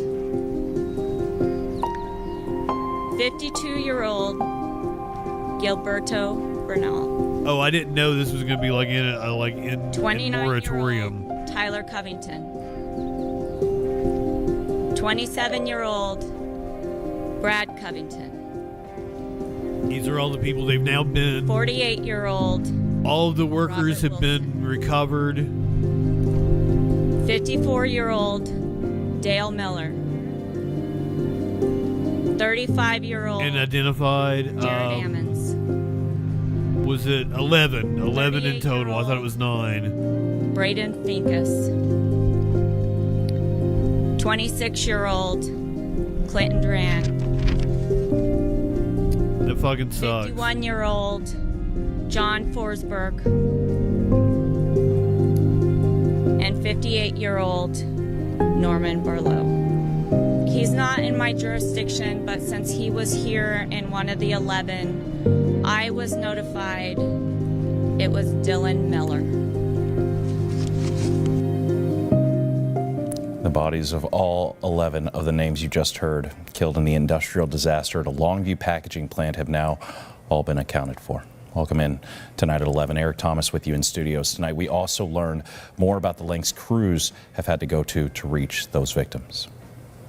Our crews were working in indoor areas that was littered with desks and large cabinets and debris that was from this event. It was physically laborious work. It was very difficult. There was heavy items to be moved, and they had to continually inspect the area. This work has been intense. It's been methodical and incredibly difficult for everyone that's been involved. Why is Rob Halford giving us this as information? Jack Billier reports, it was a days-long recovery process slowed by the dangerous chemical that remains at the plant. Emergency responders tell us they are still working on the cleanup and the investigation, but now there's at least some level of closure for the 11 families who lost a loved one in this tragedy. This is a horrific tragedy that has profoundly impacted our community. Cowlitz County Coroner Dana Tucker spoke about the incident for the first time since a chemical vat imploded at the Nippon Dynawave plant, killing 11 people. Our office has identified the following decedents. She identified each of the victims and described the near unprecedented scale of the disaster. Our office immediately began preparing for what we knew would be one of the most significant tragedies our community has experienced since the eruption of Mount St. Helens. The family of Norm Barlow, who loved ones say was the final victim to be recovered, stood and listened from outside a metal fence. His daughter says the uncertainty of the last few days were brutal. It's been difficult. I have 4 kids to go home to every day and try to explain that they haven't found his body yet. His partner told Cairo 7 he worked at the plant for less than 3 months and repeatedly expressed safety concerns. She wants accountability. It's about money to me. It's all about money and greed and not safety. That's all it is. And now all these people's lives are destroyed and you can't bring them back.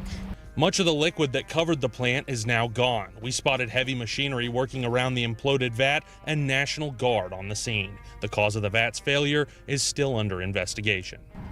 I hope today will give the families so affected by this incident the closure needed to begin the long process of healing. Emergency crews say the biggest thing slowing down their work right now is moving all the debris from the blast. In Longview, Jack Bilyeu, Cairo 7 News.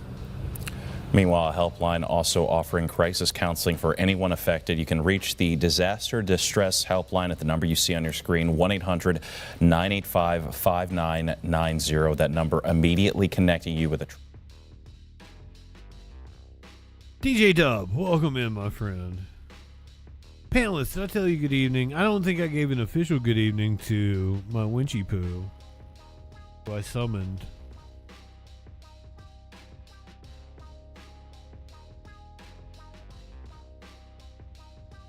I probably could have gave a content warning before we got into those stories, but we're getting into like the crime shit, and the next few are really heavy.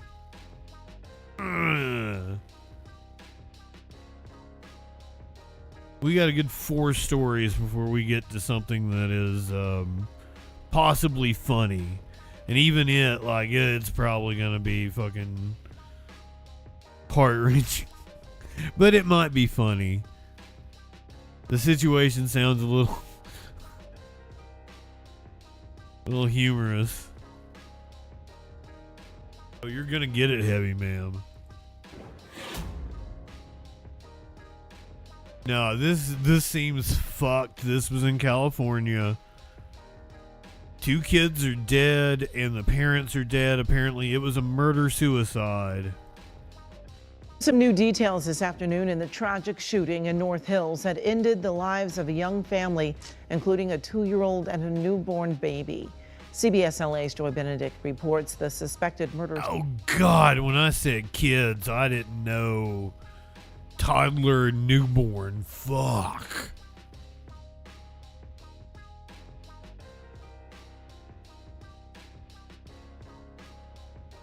I didn't.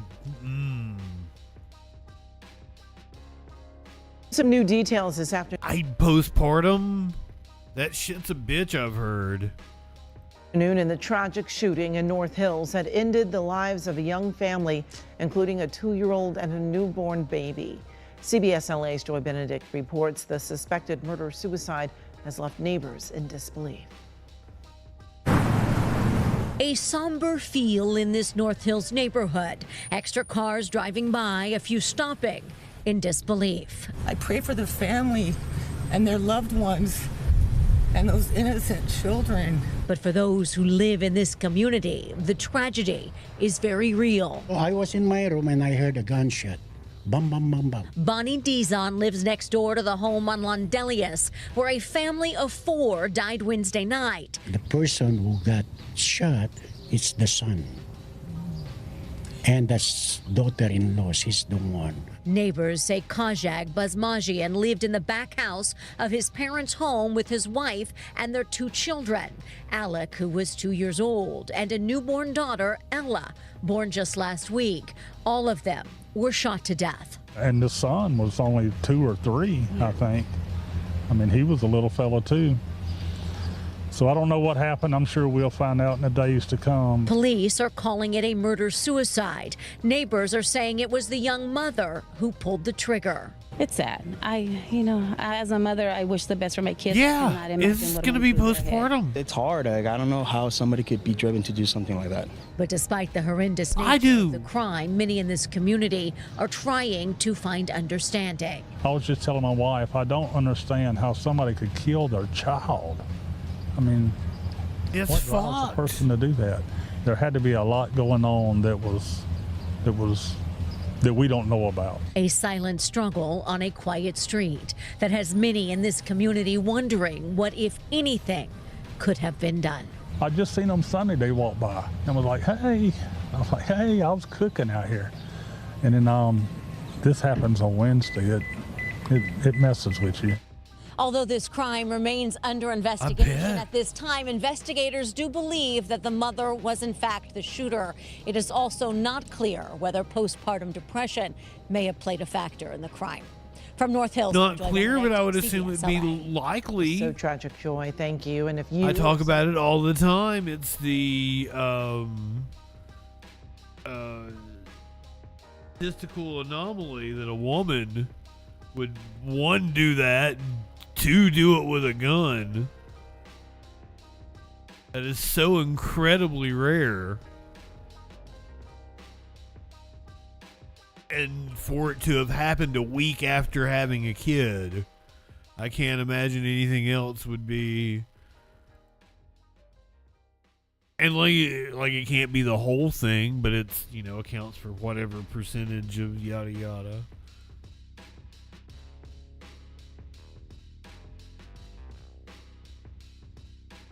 Fucked. In Chicago last week, there was an alleged bank robbery mastermind. He was shot by the FBI. This raises questions. Newly filed court documents revealing that the man shot and killed by FBI agents on Thursday in West Garfield Park was the mastermind behind a bank robbery crew linked to several suburban robberies. In fact, 25-year-old Abdul Hafed had been released from prison less than 6 months ago after he was convicted of robbing a bank in Will County. And there was a warrant out for him from DuPage County for possession of a stolen car after his arrest in Elmhurst earlier this year. For those reasons, he was known to authorities, and then came Thursday in West Garfield Park. Abdul Hafid died in a shootout with FBI agents around 3 p.m. in the 3700 block of West Lexington Street. Newly filed documents say that FBI agents stopped a vehicle occupied by subjects wanted in connection with a violent bank robbery. Those documents were filed Friday in a related case involving another suspect, Davon Walton. In them, an FBI agent described Abdul Hafid as co-conspirator A, known to authorities as the leader of the 100K gang, which allegedly knocked off several other banks around the Chicago area in recent years, including a BMO Harris Bank in St. Charles on April 21st. Photos show armed thieves inside that bank, forcing employees to open a vault, allegedly stealing some $200,000. The FBI said they knew what co-conspirator A looked like, and as of Thursday morning, through surveillance... Man, you don't hear about a good old-fashioned bank robbery that much anymore, so mad props. Good old-fashioned bank robbery. Knew that person, Abdul Hafid, was driving a black Escalade carrying Walton and 2 others. Agents stopped the vehicle. Walton and the other 2 ran, but Abdul Hafid remained inside. After a brief standoff, an agent tossed a flash grenade into the SUV, prompting Abdul Hafid to reach through the blasted-out sunroof to fire several shots at the agents, who then opened fire. As for Walton, he was taken into custody later on Thursday, the affidavit reads. And records do show that Abdul Hafid was convicted of robbing a bank and other crimes in Will County in 2023 and sentenced to 4 years in prison. And IDOC records show that he wasn't very good at it. In January of this year.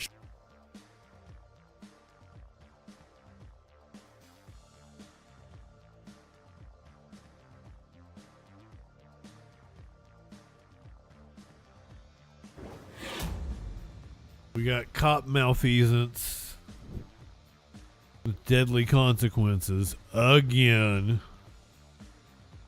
Police were responding to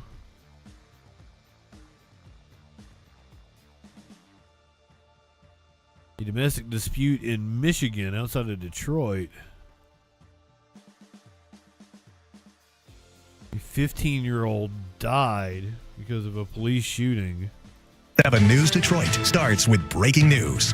I don't think he was the suspect. Come on the air at 11 is in Fraser, where police shot and killed a 15-year-old boy. Thank you so much for joining us tonight on Whitney Burney. Fraser police say they responded to a domestic dispute around 5:30. This on Breezeway near 13 Mile and Groesbeck Highway. The boy was taken to the hospital where he died. 7 News Detroit reporter Thur Braddock has been on the scene for us for hours, hearing from police and a neighbor who heard the gunshots. This shooting has sent shockwaves throughout this Fraser neighborhood. A 15-year-old boy was shot and killed at the house right behind me. Neighbors tell me the boy lived with his grandmother. Shots fired, shots fired. You're listening to dispatch audio from Saturday afternoon as Fraser police encountered a 15-year-old boy at a home on Breezeway Street. Dispatch, shots fired, shots fired. Copy, starting us. According to Fraser police, officers responded to the house for a report of a domestic dispute. At some point during the officers' encounter with the 15-year-old, he was shot. He later died at a hospital. Police have not released specific details about what happened leading up to the shooting, and no officers were injured during the encounter. The gunshots are definitely shocking. So it's generally a quiet neighborhood. We have few little spats here and there, but nothing like that. Kimberly Alduki lives nearby the house where the shooting happened. She says she was out in her backyard when she heard the gunshots. So I was barbecuing in the yard and I heard some yelling and I wasn't quite sure where it was coming from at first, and then I noticed it was coming from the house. It's like the third person who's been barbecuing. And next thing I knew, I heard some gunshots. The Macomb County Sheriff's Office has been asked to investigate this shooting, and the officer involved in the shooting has been placed on administrative leave pending the results of the investigation. In Fraser, Thur Braddock, 7 News Detroit. He's good. Thur, thank you. We'll be sure to keep you updated with new information from Fraser Police and the Macomb County Sheriff's Office right here on air and online at WXYZ.com. WXYZ.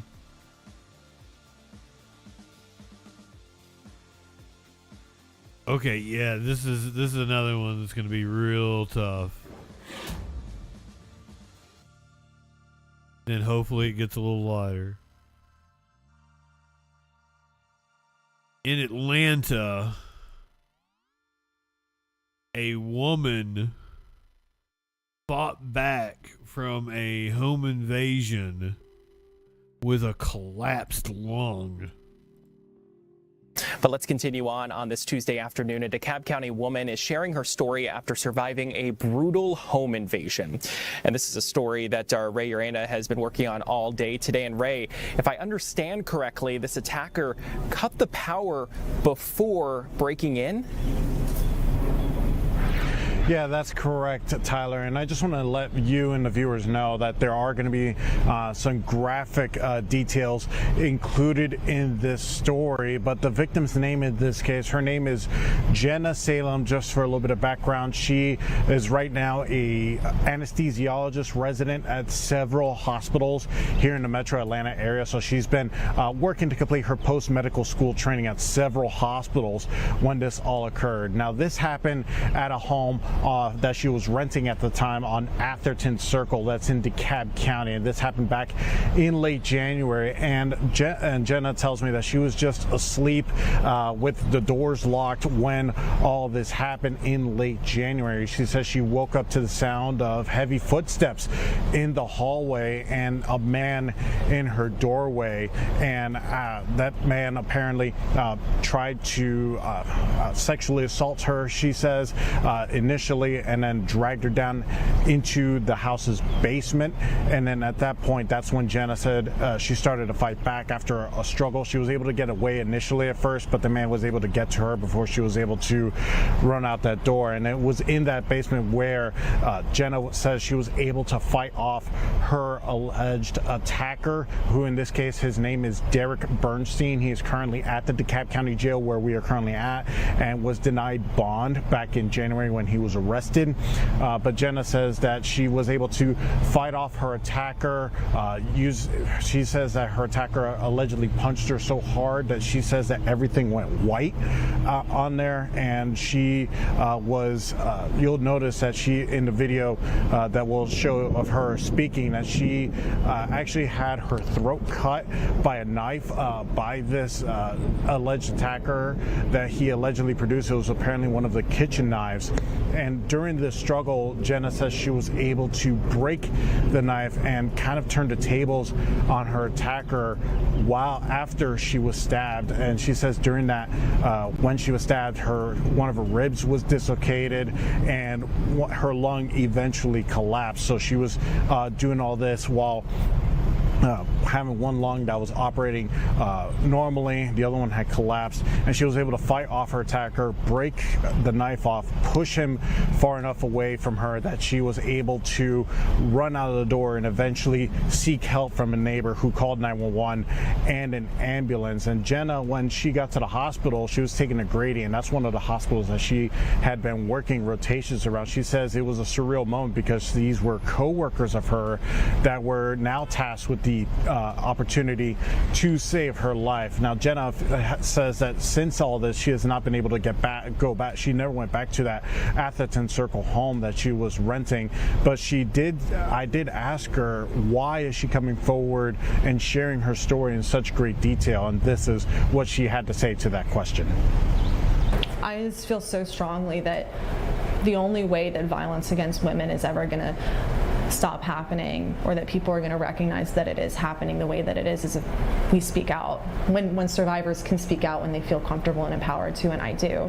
I feel so strongly that people need to know that this happened to me, and there is no explanation. You can't write it off of I was out doing something, or I did everything right. I was in my own bed, I locked my doors, I had a Ring cam, and it still happened.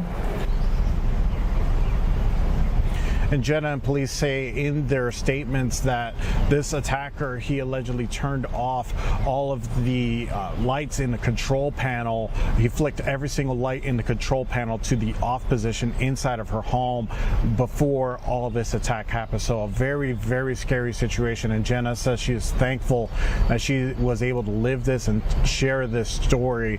But she did tell me that there were a number of times that she thought she was going to die during that home invasion. But again, this alleged attacker, Derek Bernstein, he is behind bars at the DeKalb County Jail, and according to jail records that I just looked up not too long ago, it appears that he has another court hearing coming up in June. Tyler?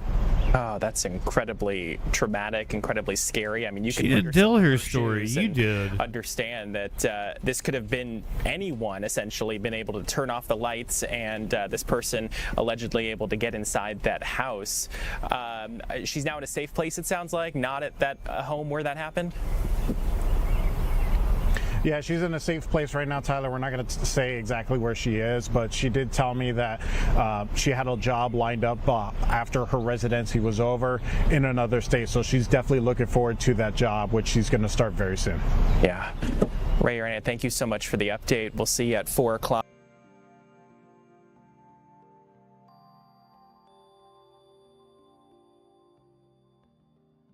That's fucked up.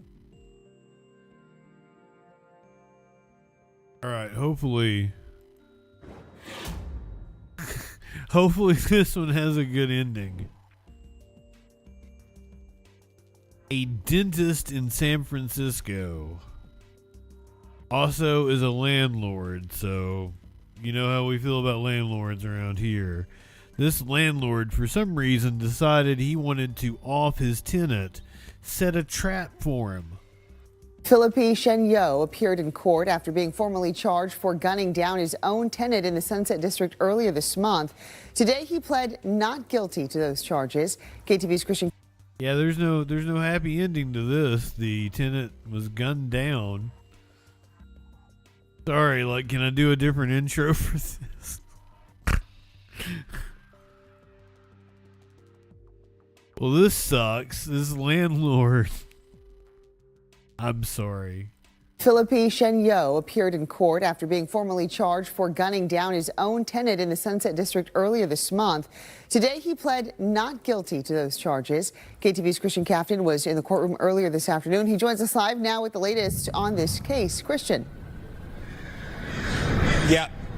That defendant will remain behind bars for now as his attorneys go through what they have described as boxes of evidence. Prosecutors formally charged 68-year-old Philippe Chenyo with firearms charges and murder with a special circumstance that he was reportedly lying in wait. Prosecutors said shortly after 5 a.m. on May 17th, Chenyo set fire on a car belonging to his tenant, 58-year-old Eric Begoni, and when Begoni came out to investigate the fire, that's when authorities say Chenyo shot Begoni in the back. Begoni died at the scene. Police say everything about him was just a coward. Suspects escape. In court, Chenyo's attorney entered pleas of not guilty to all charges and denying all allegations. The next court date was set for more than 2 months from now to give the attorneys time to prepare for a complicated case.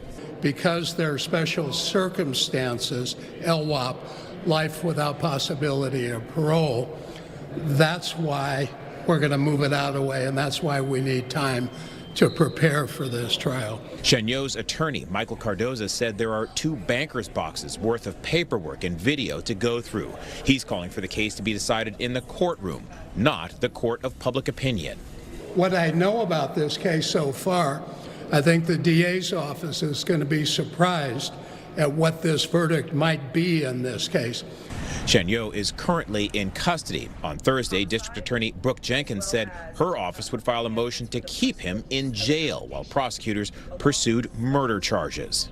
Along with the special circumstance of lying in wait, we have also filed additional charges that include assault with an automatic firearm, arson, possession of an automatic firearm, possession of a silencer, and possession of a high-capacity magazine. We have filed a motion to detain Mr. Chenyo without bail.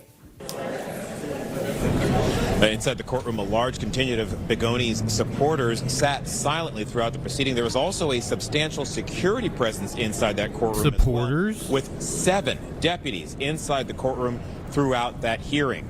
Chenyo is due back in court August 24th. That, Christina, is the date set the date for his preliminary hearing. We're expecting I think the supporters were there for the prosecutors believed happened in this case and what the possible motivation may have been. For now, we're live here in San Francisco. Christian Captain, KTVU, Fox 2 News. Okay, Christian, we'll keep everyone posted. Thank you.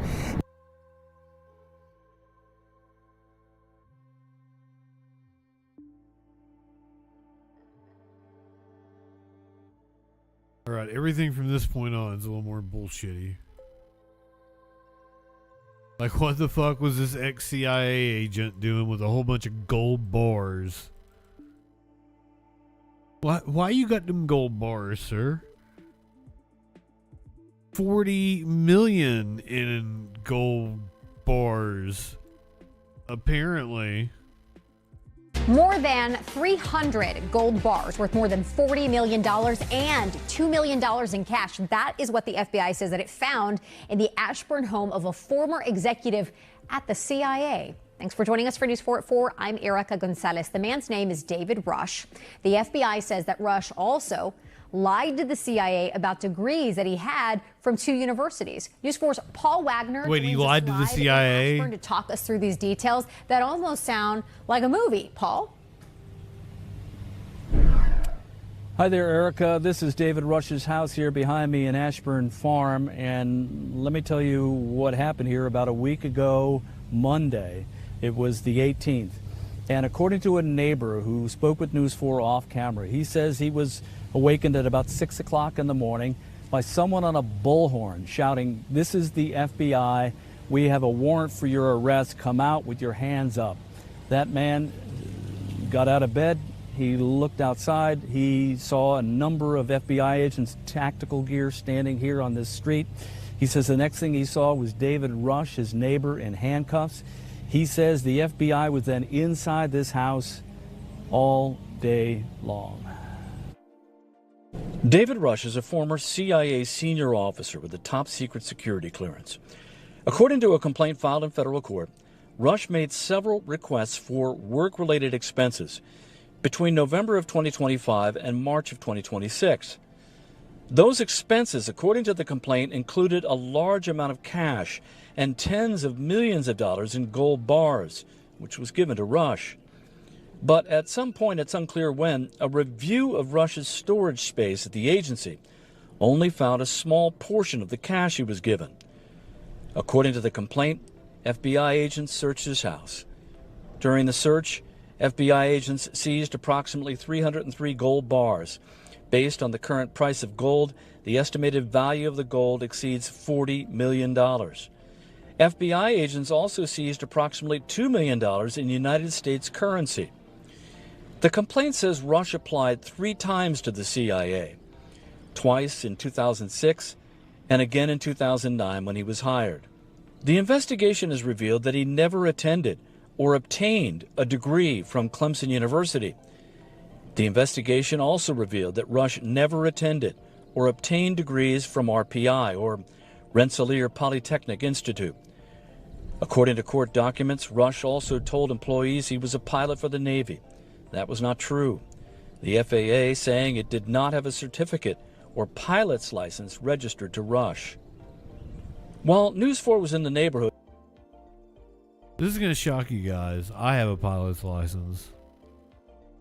License to pilot in that ass. What is wrong with me?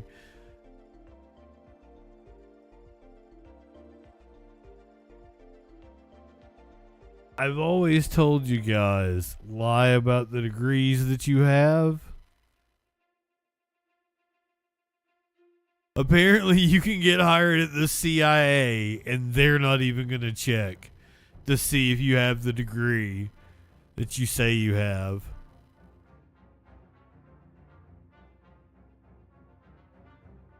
I legitimately have bachelor's. I now have a master's degree.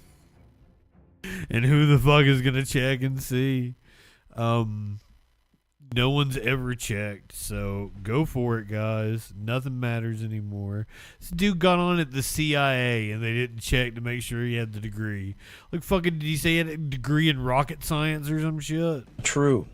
The FAA saying it did not have a certificate or pilot's license registered to Rush.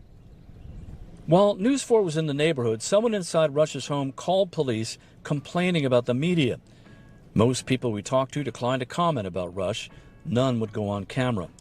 One couple told News 4 Rush's wife and children would take walks in the neighborhood, but they rarely saw David Rush. Now, that complaint filed in federal court also says that the FBI found 35 luxury watches inside this house. Those watches were mainly Rolex, is what the court document said. We did reach out to David Rush's attorney. She did respond. She said she had no comment. There was supposed to be a detention hearing for Mr. Rush tomorrow in federal court in Alexandria, but that's now been kicked until next week, June 5th. Erica? You know, Paul, lots of people are probably asking, how could something like this happen, right? So if the CIA is known for its intense screening process and their background checks, what are federal officials saying about how this could have happened? You have the question of the day, Erica. Everyone's asking that. There's nothing in the court documents saying how this may have happened, other than they're saying that he lied about his college degrees and that he lied about being a pilot. But if you go on the CIA's website, it talks about its stringent requirements to become an employee of the CIA. It says there are background checks, including interviews with family, friends, and neighbors, that there's a mandatory polygraph test, that there's physical. Yeah, I thought they went to talk to people at your school. And it also says disqualifiers include lying. So that is your question and everybody else's today, and we just don't know the answer to that. We just know that, you know, you watch all of these shows about the CIA and the FBI, and they talk about how tough it is to get a job in one of these agencies, right? And how did this happen? If what is in that document is true, that he did not have any of these degrees, and he was lying about his service. Yeah, it's not every day that you hear about gold bars and 35 Rolexes. Paul Wagner, live for us this afternoon. Paul, Right. thank you. The neighbors said they never saw David Rush. That's because every time he went out on a leisurely stroll.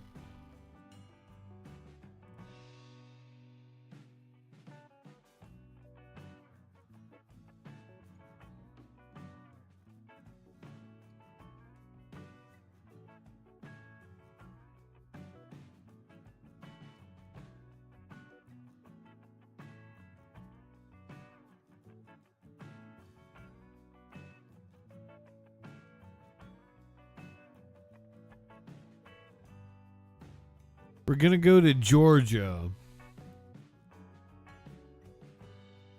where a judge was apparently fucking a cop in his chambers in between court hearings. Federal judge and a high-ranking Atlanta police official are at the center of explosive allegations. It involves sexual encounters inside the judge's chambers during work hours. Tonight, Channel 2 investigative reporter live in Ashley Lincoln sexual breaks down the anarchy. judicial order. And Ashley, federal judges discovered this activity went on for years. Yeah, according to this 20-page order from the chief judge over the 11th district. Now, the report does not name the judge, but for the last 2 days, I've been speaking with sources and going through public records to identify the accused after federal employees complained about hearing intimate noises through the walls. These are serious allegations. They're allegations of sexual encounters during work hours that a federal judge admitted to, according to this newly released judicial order. The report details an investigation launched after a complaint was filed against a federal judge last September. I don't think judges are perfect. They're human beings, too. Former federal prosecutor Doug They get Gilpin horny says just federal like laws everybody allow else. judges' identities to remain undisclosed in reports like these to protect the integrity of investigations. However, the law requires an order like this one to be made public if there's an imposition of discipline. The report claims the judge had sex on at least 5 occasions over a 2-year period inside her chambers with a high... Was that wrong? Was that wrong? high-ranking police officer. Employees interviewed during the investigation described multiple incidents where agents over a 2-year period inside her chambers with a high-ranking police officer. Employees interviewed during the investigation described multiple incidents where they allegedly heard people having sex through the walls. One court clerk testified to hearing what was described as unsettling noises, kissing, and music coming from the judge's chambers. Why should the everyday person care about these allegations? The American legal system depends on honesty and truthfulness. This investigative report did not identify the judge or the officer, but Just because you get freaky doesn't mean you're not truthful. What the hell? I don't like this dude. Seems like a prude. In truthfulness. This investigative report did not identify the judge or the officer, but multiple sources confirmed to Channel 2 that federal judge Eleanor Ross and Atlanta Police Deputy Chief Kelly Collier were the 2 accused. In the complaint, the judge's employee said she attended a primary election victory party for a district attorney on May 21st, 2024. A source provided Channel 2 this photo showing Ross at that party. The order also says the judge presided over a hearing the following day. Channel 2 obtained federal court records showing Ross presided over a supervised release hearing on May 22nd, 2024. And regarding the officer, the chief judge wrote the officer has worked for the PD since 1998, later adding that the officer has held this role since 2025. Atlanta police records show Collier joined the department in 1998, and his LinkedIn profile reflected a promotion in 2025. That LinkedIn page has since been taken down. I reached out to Ross, but a representative responded with no comment. The chief judge has already issued Ross a private reprimand, and she agreed to write apology letters to her employees. She was also reprimanded for attending a political event, as federal judges are prohibited from participating in political activities. The chief judge said harsher discipline was not imposed because of the judge's exemplary service to the court, along with the fact the judge ended the relationship and accepted responsibility. In some ways, this is a self-inflicted wound, and it just shows further distrust in the system by the public, and that's just not something that we need right now. And Atlanta police provided a statement this afternoon saying it launched an investigation to determine if the person mentioned in the federal report is an Atlanta police officer. Now, we've attempted to reach out to Collier and have not heard back. Reporting live in the newsroom, Ashley Lincoln, Channel 2 Action News. I love her earrings. Those are so fucking cool. Oh, she knows it too. Look at that face she's making at me. Yeah, you a baddie.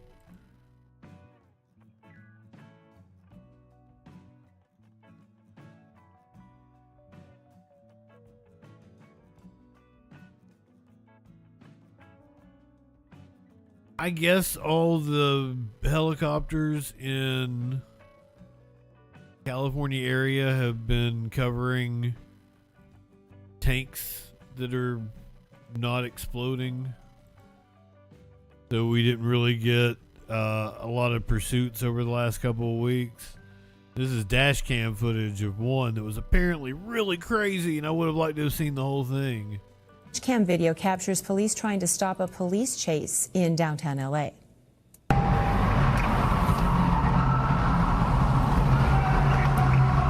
CHP's TC in it. The chase started just after 1 a.m. in Irwindale. Officers say the suspects ditched their first car for the white one. It's unclear if it is theirs or if it's stolen. You can see an officer stuck in the middle of the street as a patrol car performs a pit maneuver. It didn't work. The white car ended up driving off. Officers called off the pursuit and a woman was arrested. No one was hurt.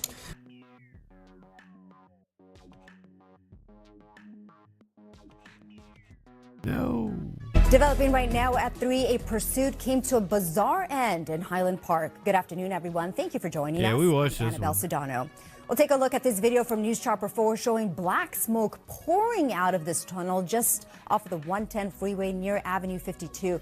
Inside that tunnel, our crew found the burned remains of a vehicle. NBC4's Keenan Willard is there live to connect the dots for us. Keenan. Annabelle, people living in this very residential neighborhood did not expect to see this. You can still see in that tunnel that goes You were with me like a month ago. We totally covered this. Marks on the concrete above that tunnel where police say the driver, after leading officers on a chase, pulled in, and moments later, that blaze broke out here just steps away from the busy freeway. Now, this is video from News Chopper 4 of the end of this pursuit. Monrovia police say this was a white Kia SUV that was reported stolen out of L.A. When Monrovia officers tried to pull it over around 10:30 this morning, they say the driver wouldn't stop, leading police on a pursuit down here to Highland Park before finally going off the road down into a wash along the 110 freeway, and then the driver pulled into a side tunnel there. Moments later, the car burst into flames. Firefighters were able to put out this car fire, and the car has since been towed away around an hour and a half ago. People living around here say this is not how they thought this chase was going to end. See, I wasn't expecting him to go in the tunnel like that. Especially that small of a tunnel, it was pretty crazy. And a lot of people were saying that they didn't see anybody leave from the vehicle. They just saw the fire. Definitely unexpected. Now, we've reached out to Monrovia Police as well as LAPD to ask if they have identified or arrested the driver who led police on this chase, if any charges will be filed in connection with this situation. Now, we are also asking if they have any information about how the car actually burst into flames here. So a lot of information still to gather. I don't remember those updates and provide that information in the hours ahead. For the moment, though, from Highland Park, Keenan Willard, NBC4 News. Keenan Willard.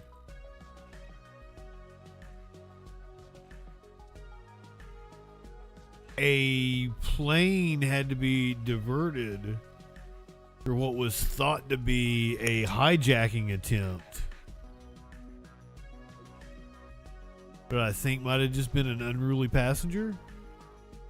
But we begin with a terrifying midair scare, a United pilot issuing a hijacking alert. The United flight heading to Minneapolis suddenly diverted to Madison, Wisconsin after a 75-year-old man allegedly tried to storm the cockpit. Law enforcement officials on board that plane working together to subdue the man. Well, we're now learning about the investigation and that passenger. ABC's Ika Jachi leading us off tonight.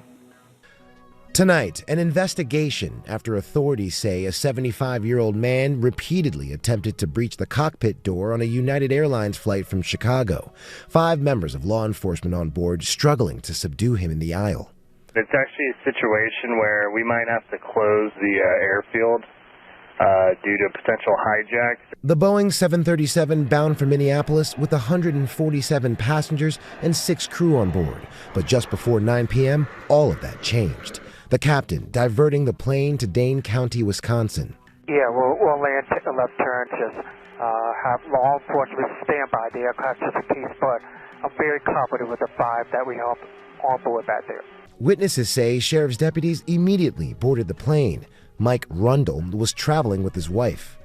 5 police officers came on the plane and asked the gentleman to stand up, put handcuffs on him, and walked him out, taking this very seriously. And of course you have to, if that, you don't really know what the intentions are of any person that might be, trying to get into a cockpit of a commercial airplane. The remaining passengers resuming their flight after security checks. Somebody with some sort of device and a sweatshirt that said bomb squad walked by. You're gonna have to go to the gate so law enforcement could sweep the plane. Dane County, Wisconsin authorities say the man appeared to be confused and in a mental health crisis. Now, the FBI is handling this investigation and say no charges are being pursued at this time. All right, Ika Jachi, we appreciate it.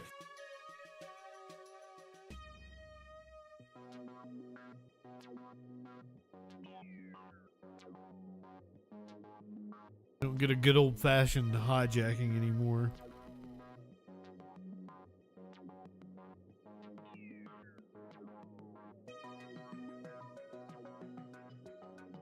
No good old-fashioned bank robberies, no good old-fashioned hijackings.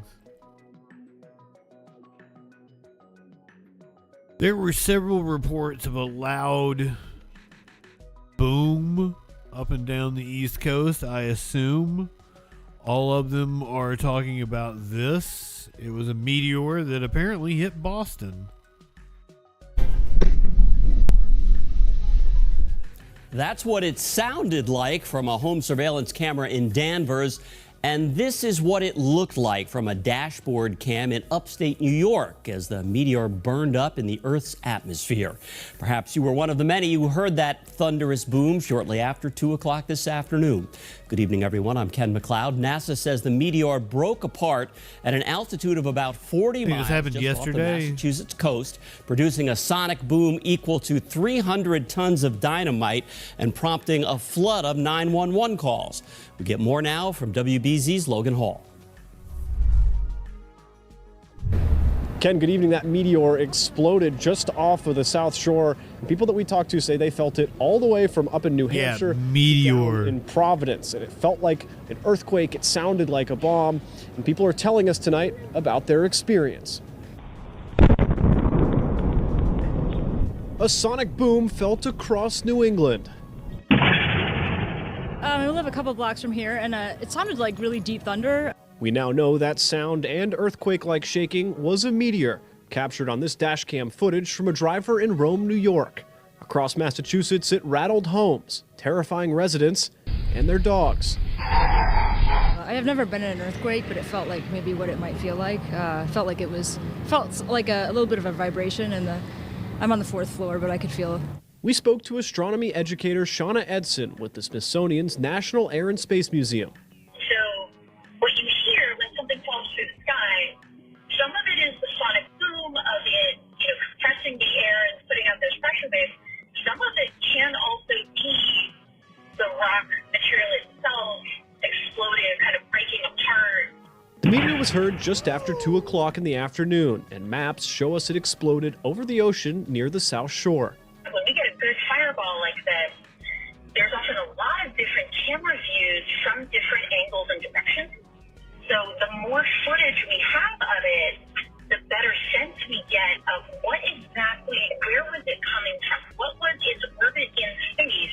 Now, something else that Shauna mentioned to us is that this meteor was likely made out of stone, and that sound that we heard exploding in the sky was likely bits and pieces of that meteor breaking apart. It's a fascinating story and something that we're going to continue to learn more about as the week goes on and scientists get their hands on as much video as they possibly can. Reporting in Boston, where that meteor was heard, I'm Logan Hall, WBZ News. Logan, thanks. This was a day where Mother Nature coughed up a pair of unusual things, the meteor and our sudden flashback to early March. Meteorologist Jacob Wyckoff's here now. He's got more on both. Yeah. Oh, did you see that segue? We went into the afternoon. A lot of people asking questions. Was it an earthquake? Was it thunder? No. Soft kitty, welcome in. Nothing I like more than a soft kitty. Mine just got down. He was in my lap. I would have showed him to you.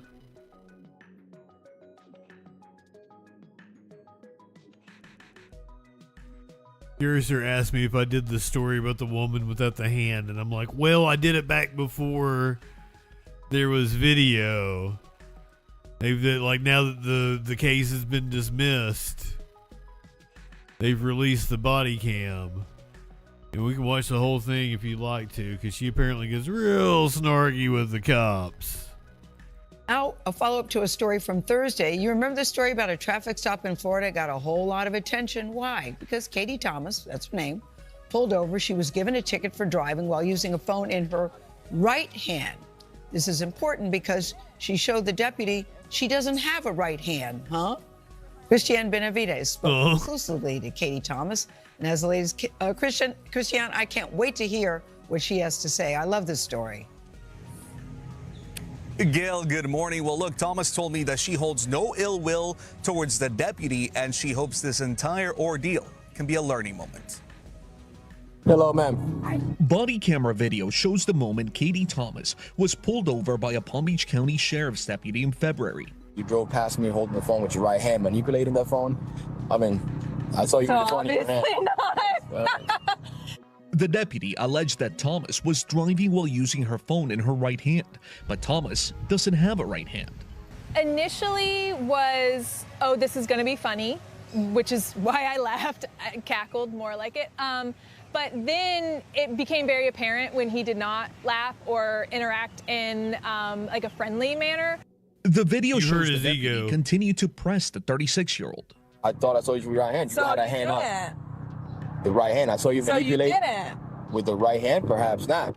Watching it after the fact, I realized immediately that I felt very uncomfortable. You've had this your whole life. My whole life. I was born this way. It's never going to change. It's never going to hold a phone. It's just going to be how it is. You did not have your phone in your hand? I hand? did not. Hand to God, you don't have a phone in your hand? Hand to God. The other hand to God, you don't have a phone in your hand? Hand to God. Cool. You have your driver's license, registration, yes, and insurance with you? He did not recognize that as a sufficient hand to raise to God, which is ironic considering that's who gave it to me. This week, the officer requested Palm Beach County dismiss the case, dropping the $114 citation. Thomas hopes the now viral interaction helps people worldwide. I would love people to take away is that limb difference is normal. Somebody who looks different than you is normal. All of that is normal. Normal is whoever you're most comfortable being. She is just she's awesome. Now, the Palm Beach County Sheriff's Office told me in a statement that their law enforcement officers are required to make decisions based on observations in real time and that they're committed to professionalism and fairness. I asked Katie if she had a direct message for that deputy, and she told me that she welcomed the conversation with him and that the two clearly got off on the wrong foot. Guys. Yeah, seriously, what a little bitch-ass cop. And just from that little short interaction, it seemed like he was a bitch-ass cop. Let's see what the whole thing is like, shall we?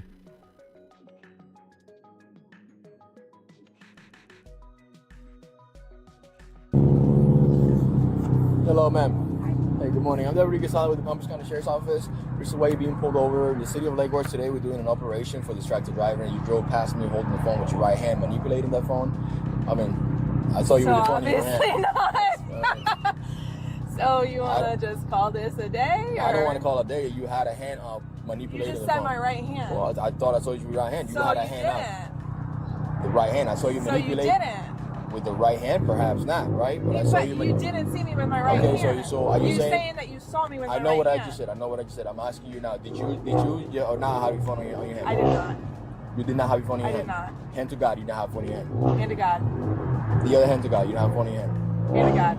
Cool. You have your driver's license, registration, Yes, and I insurance do. with you.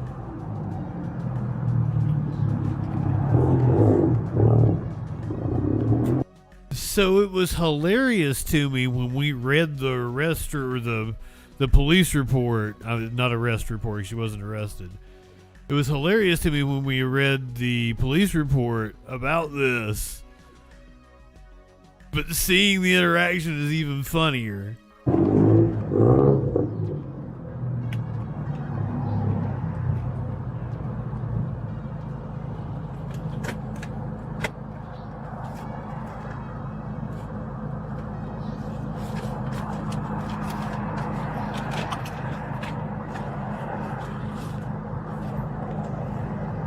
Hand to God.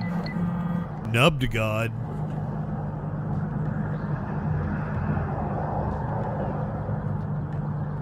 I think this is the current one.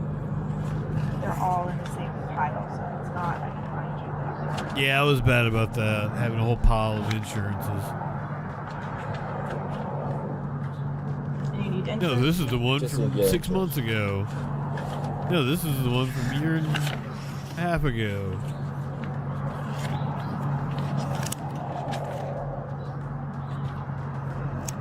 Who's My Mr. Thomas? husband.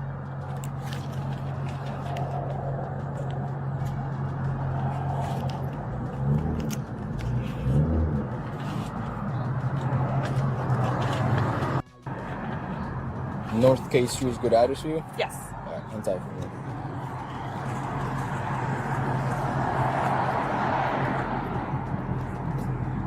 Look what he's riding around in. And feel like their driver was intoxicated. You can't tell me this is. What was that? Is that a It's Charger? a problem if humans involved. I guarantee you, there's litigation right now. That was a fucking nice car. A story like that, eating potato chips and talking to somebody about football. And how healthcare offices become the data managing caregivers that we all depend on. With reliable connectivity, enhanced cybersecurity, advanced fiber solutions, and Wi-Fi backup, Comcast Business is powering the engine of modern business.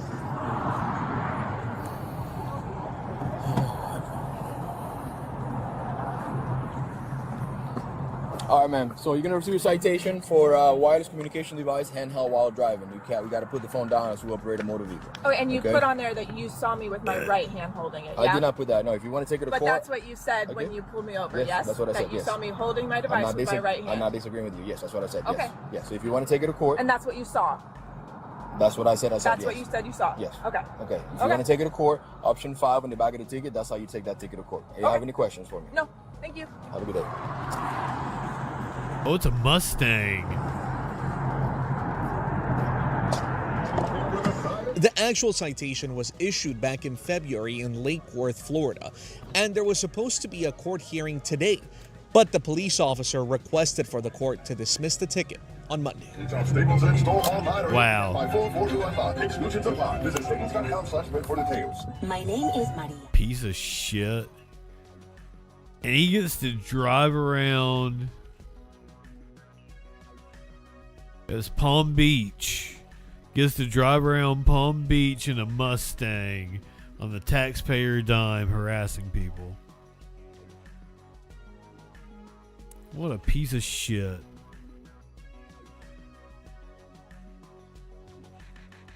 I'm gonna hit the content warning on this one because this is gonna piss me off. I may get enraged. I'm stupid high right now, but I may get absolutely enraged.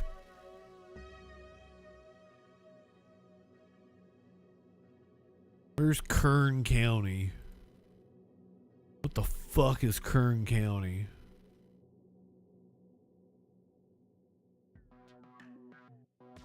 California. Of course it's California. Fucking California. California. Or they'll just come by and steal your cat. How dare somebody steal somebody's cat? A routine delivery turned into heartbreak after a family says an Amazon delivery driver took their beloved cat right from their doorstep. All of this is caught on camera, and now the family is demanding answers, hoping it's not too late to get their cat back.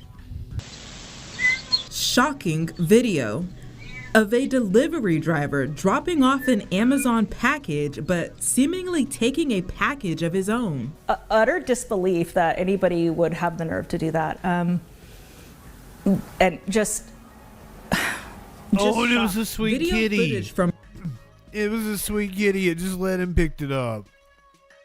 Cat back. He didn't try to fight or anything. Video of a delivery driver dropping off an Amazon package, but seemingly taking a package of his own. Utter disbelief that anybody would have the nerve to do that. And just shocked. Video footage from Brenda Wilson's Ring camera at her West Bakersfield home shows a delivery person wearing an Amazon uniform walking up her sidewalk to her front door. There, he delivers a box before petting her cat, Junie, then picking her up and walking off. We're blurring the driver's face because he hasn't been charged with a crime. In fact, it's not yet certain there is a crime. Maybe he really just thought she was the most chill cat ever. And then just was like, hey, let me test it. And he kind of made like a sound to her, and you could see that like as he got closer, she like meowed at him, was like, oh, stranger danger. But I mean, I kind of wish she would have fought back. That's just really not in her nature. Wilson says she and her children have had Junie since 2022 and say it's easy to figure out where her home is. They could just drop her off in the driveway. She knows what to do. She'll come straight to the garage, get inside the house, do what she has to do. In the meantime, she filed a police report. Kern County Sheriff's Office confirmed an ongoing investigation, saying it appears to be a theft of a cat. Wilson says she was informed that the driver isn't directly employed by Amazon. We've been trying to reach the driver for 5 days, and we asked Amazon to get in touch with him, but so far they haven't. An Amazon spokesperson told 17 News that they are looking into the matter, saying they have spoken with the delivery driver, his employer, and will work with law enforcement. Reporting in Western Acres, Veronica Catlin, 17 News. Veronica Catlin? Did she just say her name was Veronica Catlin?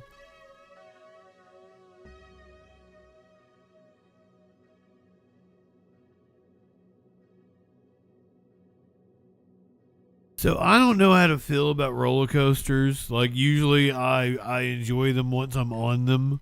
I freak out before I get on them. Remember, I'm scared of heights, everybody. Very scared of heights. And it's stories like these that make me not want to ride roller coasters. Galveston, Texas. They had to rescue some people when a roller coaster malfunctioned.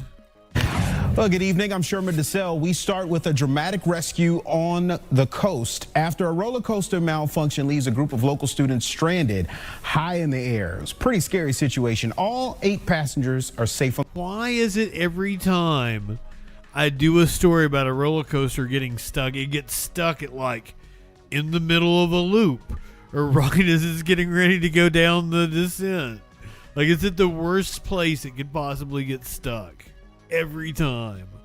On the ground after getting stuck on that Iron Shark roller coaster at Galveston's Pleasure Pier. Firefighters had to use a power truck to rescue the riders one by one in a tense process that lasted more than 3 hours.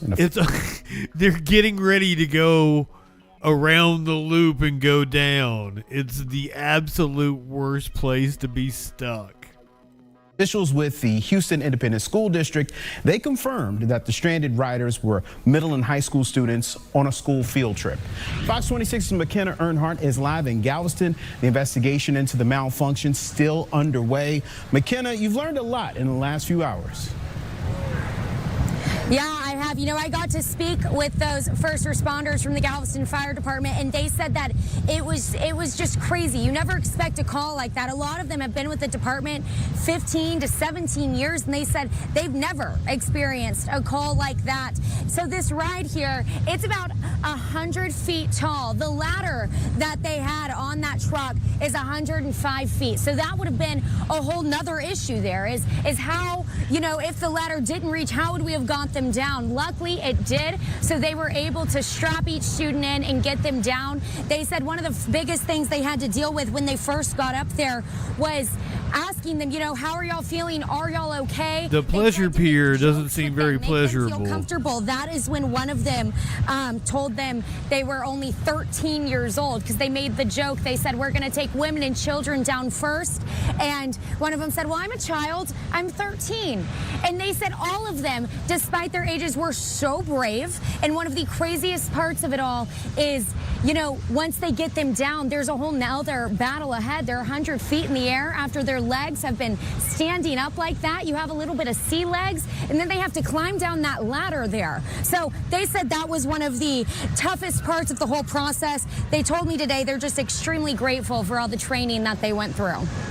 If you start letting your mind wander or start second guessing yourself, that's when stuff goes wrong. So you just got to be confident in the skills, you know. Dude, and the badass mustache. and just execute. Shit, they all had badass mustaches. Kid accidentally falling off that ride because, you know, that would have been a tragedy. So what's this dude's deal?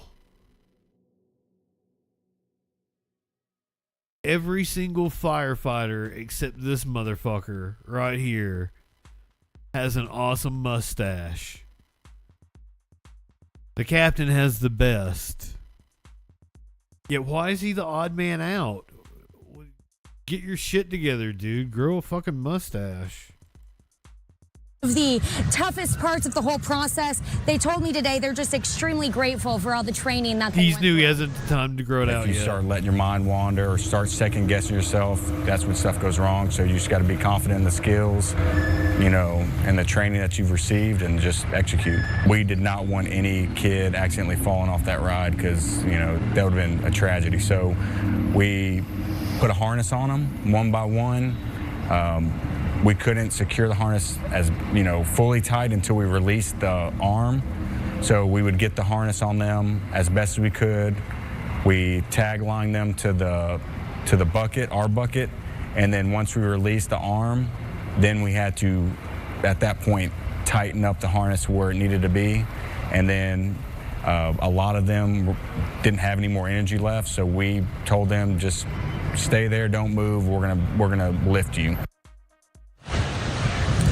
So really scary stuff there, you know, this hearing that they didn't have much energy left once they got off that ride. It took about 20 minutes per person to strap them in and then get them into the bucket to then go down. Altogether, this was about 3.5 hours that these 8 students were up there. One of the first responders we spoke to actually was a school teacher before he became a firefighter, and he had taken his students to Pleasure Pier before. I mean, this is one of the most popular rides. I've ridden it, you know, when I've come to Pleasure Pier. That's the design on when you walk in, a set of ckers plate in there. At Pleasure Pier, I mean, it's a very popular ride right now. It's still under investigation as into, you know, exactly why the malfunction I think my grandmother had the same set of plates. It functioned exactly as it's supposed to if there is a malfunction, as in, you know, stopping where it is, so then they could go on from there. The first responders told me working with Pleasure Pier was great, so they had room to get in there, get to the students quickly. And if you were tuned in with us live last night, you know,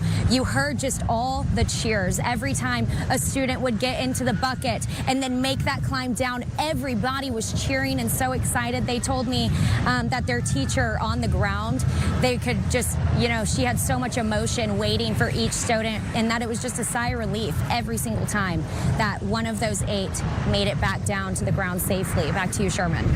Well, McKenna, you know, face your fears is right. And that's something that I would imagine that some people out there don't want to do anytime soon. We know that we're trying to find out exactly what happened with that roller coaster, but what are the people saying that have passed you up, headed toward Pleasure Pier, and do you think that they will be trying to ride this anytime soon? The Pleasure Pier does not sound like a place for children. You know, today the ride is closed. Once it gets fixed, I don't know that too many people will. Within 5 minutes of me being out here today, a guy came riding by on his bike and he said, I would never touch that ride. And so, you know, I don't know. I think it's already a scary ride just looking at it. Nonetheless, after now what's happened, right?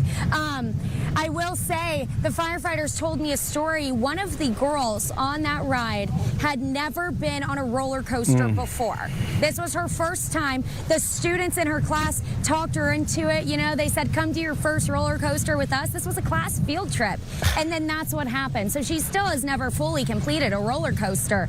Just crazy stuff. The first responders had the biggest bragging rights on those kiddos today, just saying, you know, they were all so brave. God, how long is she going to talk? One another, and that's what you need in that moment. We watched the last student get off. I'm tired of her. I'm leaving. It just kept going and going. I guess she gets paid by the word. I guess they had to vamp for time. Anonymously, good evening. I'm not vamping for time. I'm getting the fuck out of here. Here's a mountain lion discovering physics.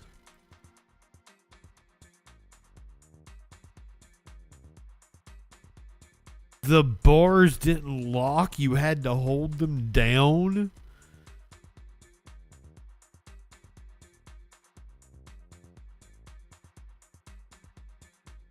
I'm never riding a roller coaster again.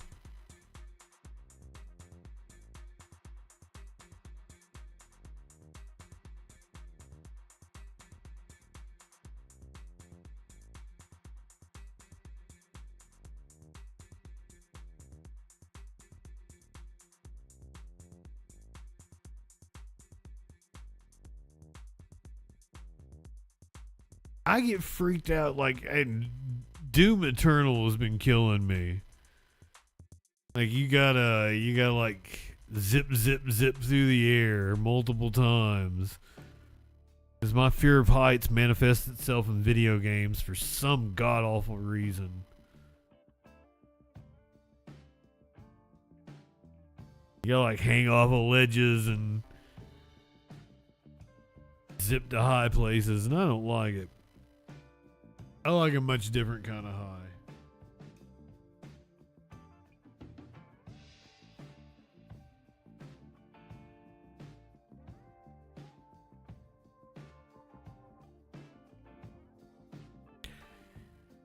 If you are watching on Twitch, let's head over to...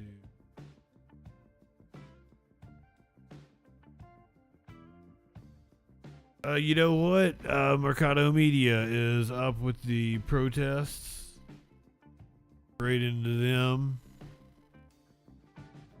At Delaney Hall that we were covering at the start of the stream. Shit might be getting ready to pop off. Light one up, tip one back. It's alright to have a little fun for you at the Sack. I'm Justin Freakin. We'll see you tomorrow night on the Troll Patrol live.